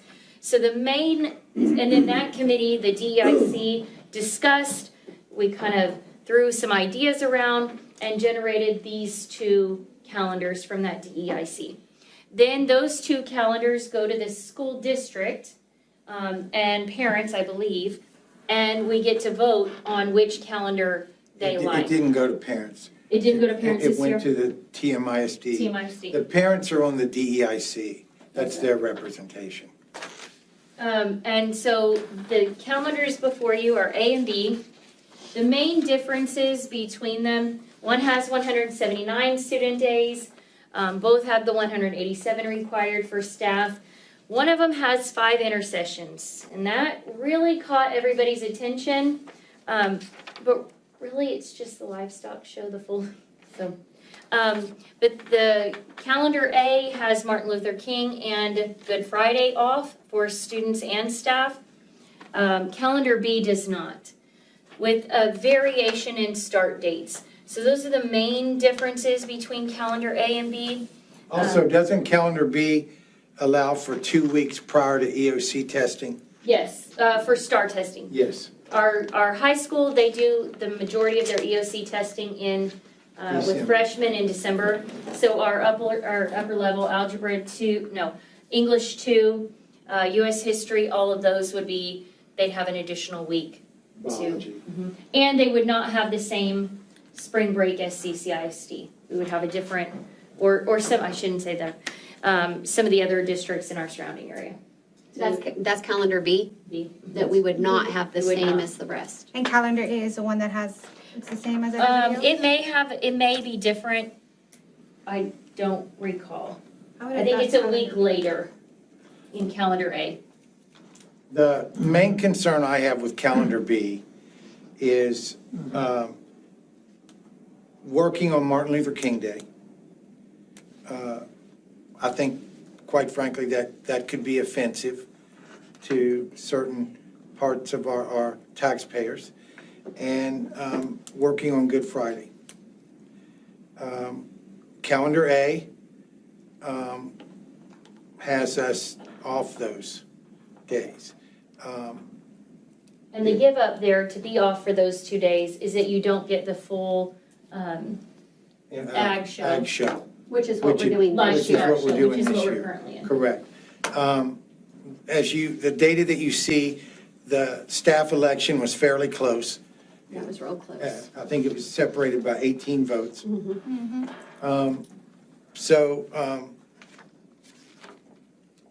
Those are my concerns.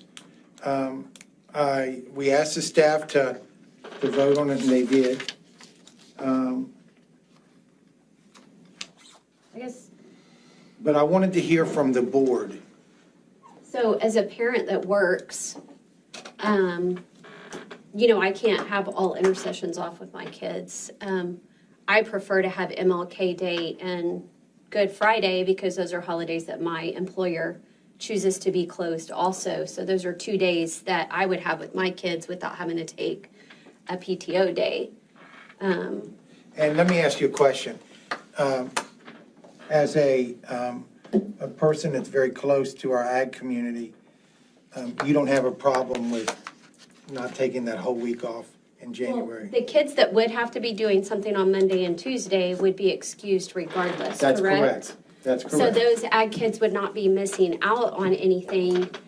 And I think, didn't Ms. Griffin say that Monday is, Tuesday is drop off, is what I but understand. Monday, For food. Monday they're fine. Animal. The whole reason behind it was so the kids could be eligible the entire week. Academically eligible. No pass, no play doesn't apply if they're off the entire week. It does apply if they go to school. So that would benefit calendar A. If they're off the entire week, then they do not have to pass to show. When they voted on these were the only two choices they had, A and B, the other ones are already eliminated? Right. Yes. And out of 220, what's the amount of people that didn't vote? Well, there's over, We have over 550, did maintenance and custodial have an opportunity to vote? No. Was there 260? So that's a low, it's a low voter turnout to begin with. Is it, Do you have a number you can throw out that, editing, maintenance, custodial, based on these numbers, do you have any sort of percentage of people that voted? I hate to throw that at you. I think whatever I send out at TMISD to all staff, it sends it to about 500 employees. And I know that maintenance, well, I wonder who else is on there. Why don't they get to vote? You said they don't vote on it? They're just recently getting an email. Yes. But this calendar, they work all year, 260 days. Regardless of It where doesn't they count. affect it. They're like, They're on a different they're like in contract. the real world. They work every week. They get paid holidays. real world. So who were these votes on? Teachers. Just teachers, Staff, clerical staff. paraprofessional, clerical.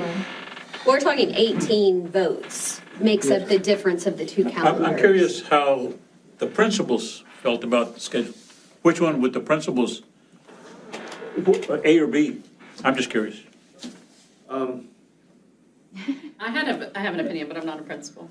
It doesn't really matter to us.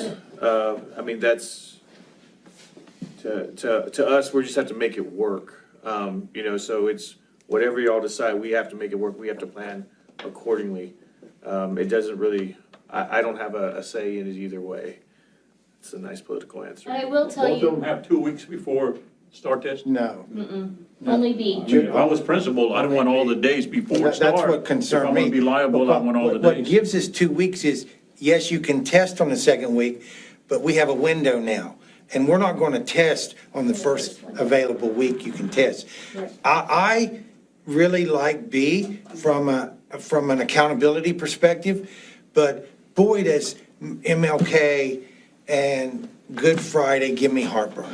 And I will tell you, when we had the DEIC, while we did combine some things, it was the consensus that we wanted to maintain some separation between the two, because what ended up happening was they both looked the same. They both had the same things. And what I think, if you could ask the DEIC, what I think they would do is take a little of this one and a little of this one and really make like a super calendar. But we wanted to be able to provide TM, community and staff, with a vote. That we wanted the teachers to be able to weigh Well, in. let me ask you this, it's in rhetorical. Could we do that? Change the process?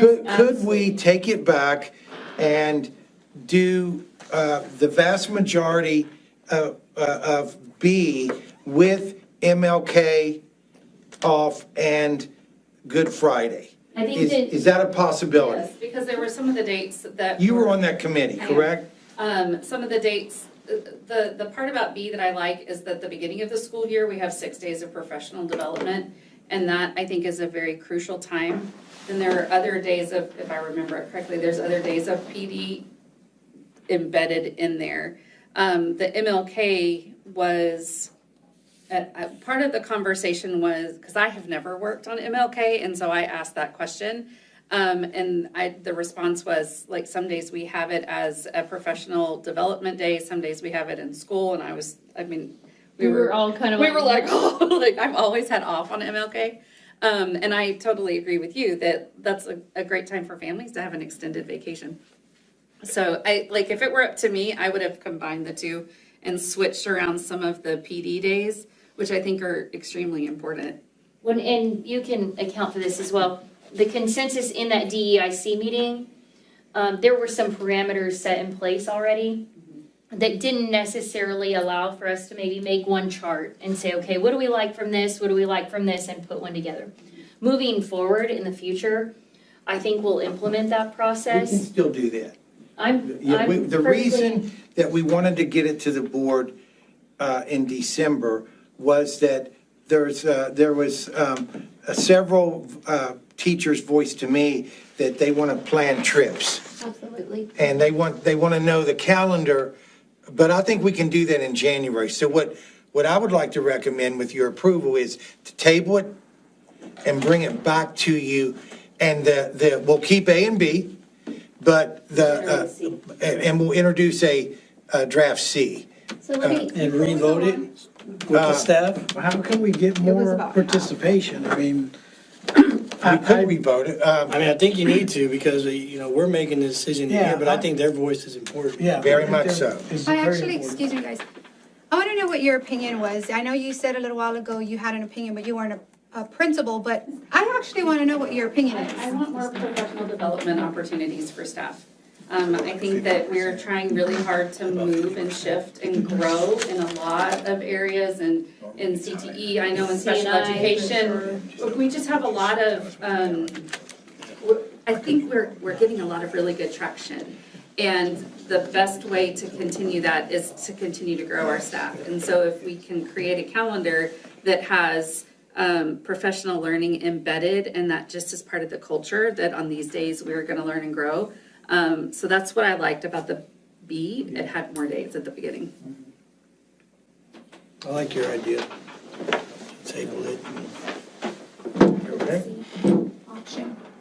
Yeah, there's really not a whole lot of difference. Your biggest differences are those two holidays, and then you're telling me that, and correct me if I'm wrong, the intercessions versus 5 versus 4 really has to do with the livestock show, and we're talking 2 days. 2 days. Which, so that's really not even a fair statement right there to say that we're getting one extra intercession Which is- because they're embedded together, That's right? exactly why I was like, well, people are seeing that there's a 5th intercession, but really. They're not seeing But it. we're talking Just an Do you think that example. influenced the vote? I 100% think that did.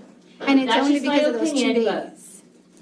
But only working because my- families also struggled with that. Some of the parent groups had an issue with that full week off, because we just They got just out come of back. 2 weeks from Christmas, and then we work for a single week, and then I have to find childcare for another whole week. The other advantage, I think, to moving it to January is we haven't gone through this year's calendar.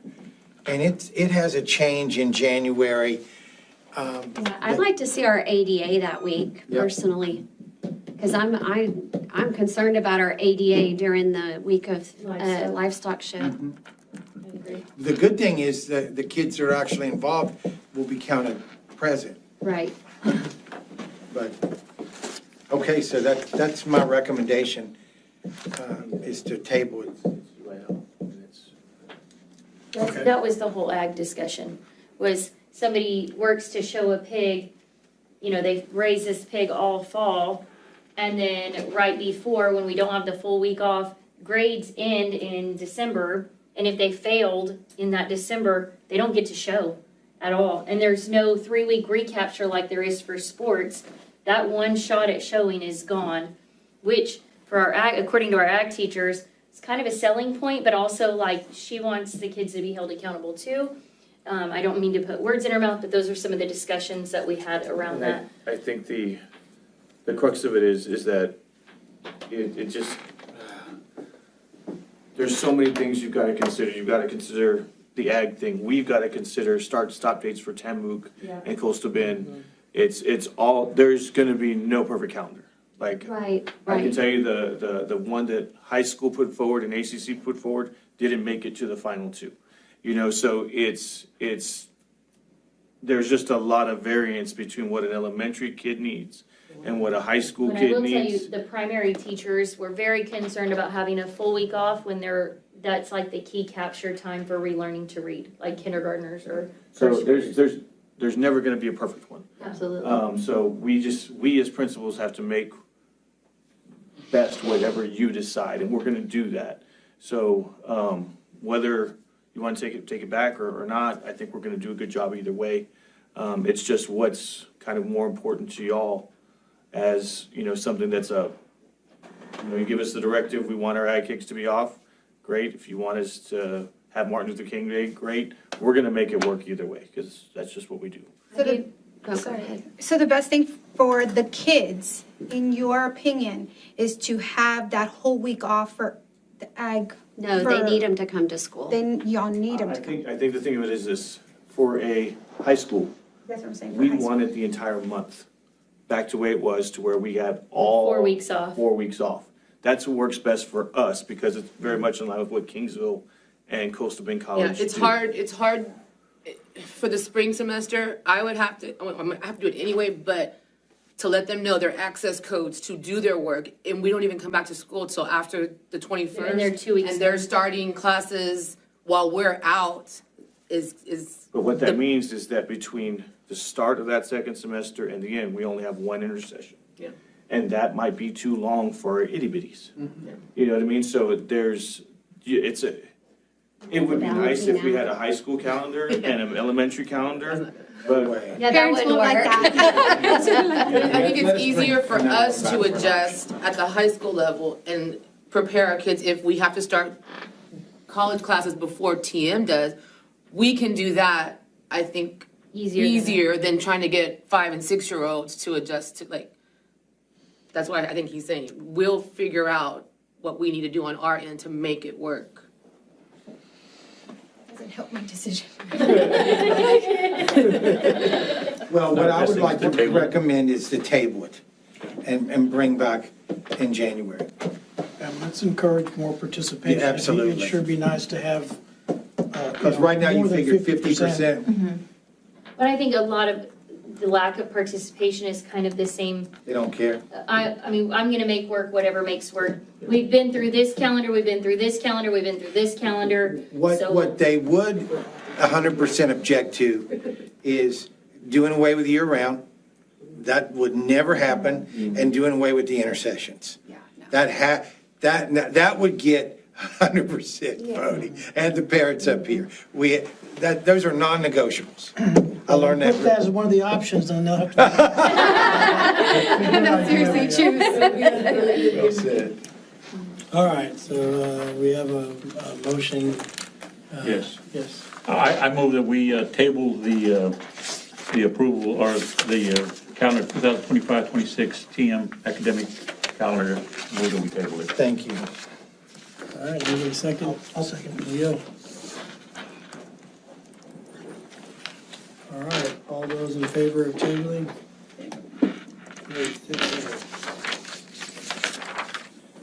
All right, our next item of business is discuss and consider a resolution of the board to establish non-business days for Public Information Act for the 2025 and 2026 calendar years. Mr. President, members of the board, the legislature in 2023 allowed us for the board to determine days that were designated non-business days that were outside of recognized national and state holidays. What this does is this allows us to be in compliance with the Texas Public Information Act. And the days would give us flexibility when we're off and wouldn't count against us. We did it last year. It really, the big beneficiary of this is there something I need to, everybody's looking that way. Somebody walked in, that's all. Jingle bells went off. What? The doorbells went off. Like a kid. I think Is it it was Carson? probably ours. The person that generally helps is Miss Castillo, because she's our public information coordinator. And the law allows, but we have to do it every year. And we have designated, if you look at Exhibit A, the 10 additional non-business days. And I'm making a recommendation that the board approve that resolution to establish the non-business days for the Public Information Act for 2025 and 2026. Anybody have any questions, comments? All right. Is there a motion to approve as presented? I'll make that motion to approve the resolution of the board to establish non-business days for Public Information Act for the 2025 and 2026 calendar years. All right, motion made by Kim, second. I'll second. You have to read it? Yep. Well, you had to vote first. Yeah. Okay, that's right. All right, so do we have a vote on the motion? All those in favor, I'm sorry. I was like, 6-0, motion carries. Now, the fun part for you. Yeah. Where's this part? Oh, this, yeah, I didn't have that. All right, resolution of the board to establish non-business days for Public Information Act. Whereas the Toulouse Midway Independent School District is a public school subject to the Texas Public Information Act hereinafter the act.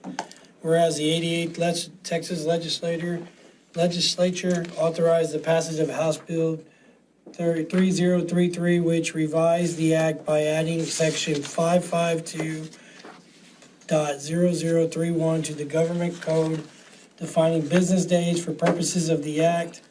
Whereas section 552.0031 defines business day to mean any day other than a Saturday or Sunday, national holiday, or state holiday. Whereas section 552.0031 establishes that a school district board of trustees may designate up to 10 additional days per calendar year as non-business days.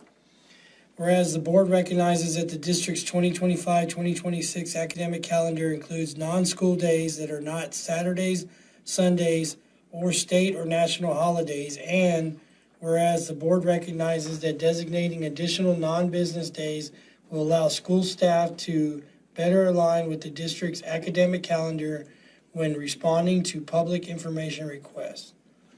Now, therefore, it be resolved by the board that 1, the board determines that the district will designate the specific dates listed in the attached Exhibit A as non-business days for purpose of the Public Information Act for the 2025 and 2026 calendar year.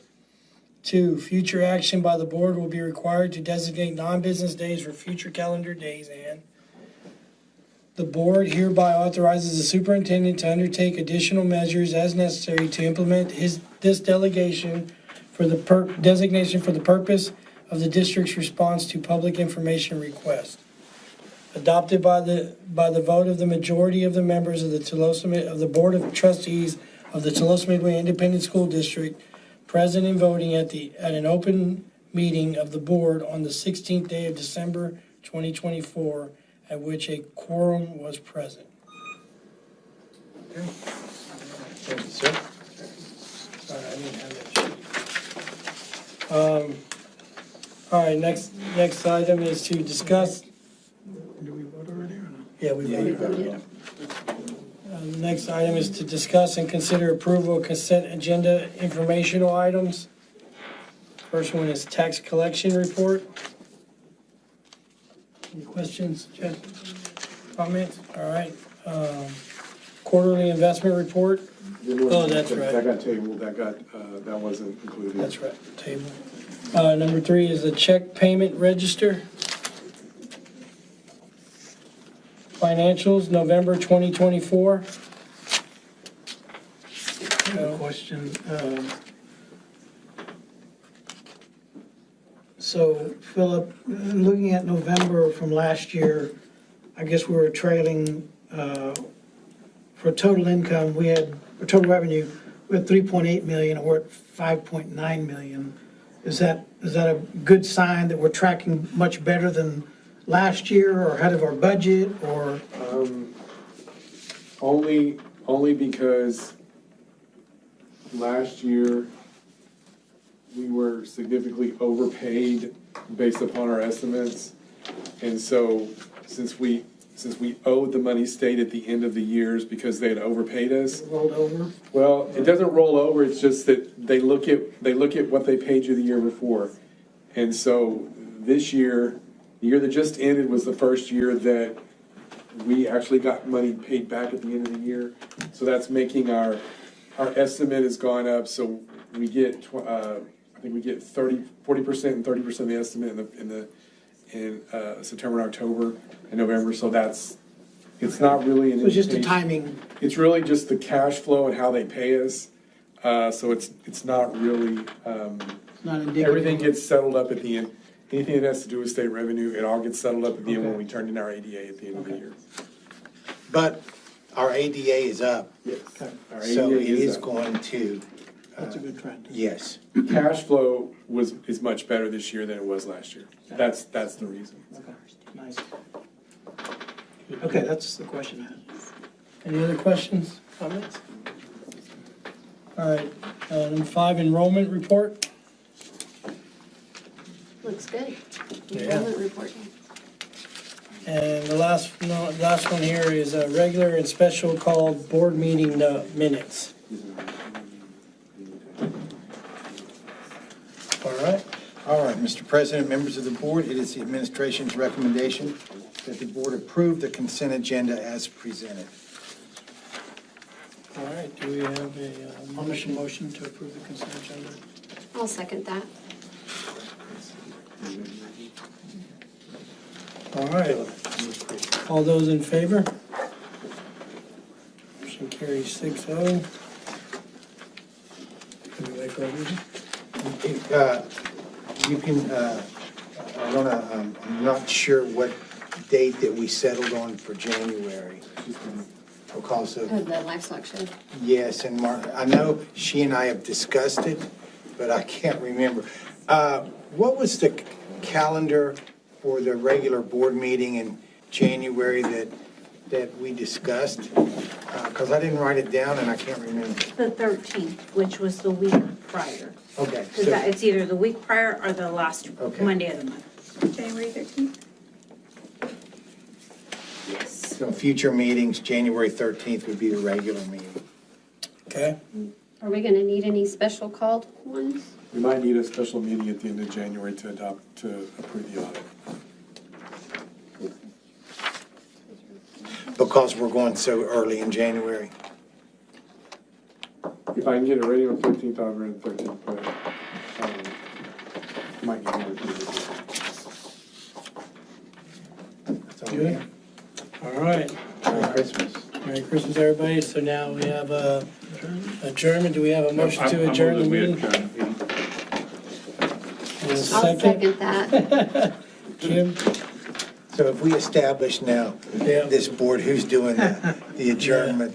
Rick and then Kim? Yep. Okay, that's TM tradition. TM tradition, yeah. Can't miss. Yep, all those in favor? All right, motion carries 6-0. It's 8:09, and this meeting is adjourned. Thank y'all.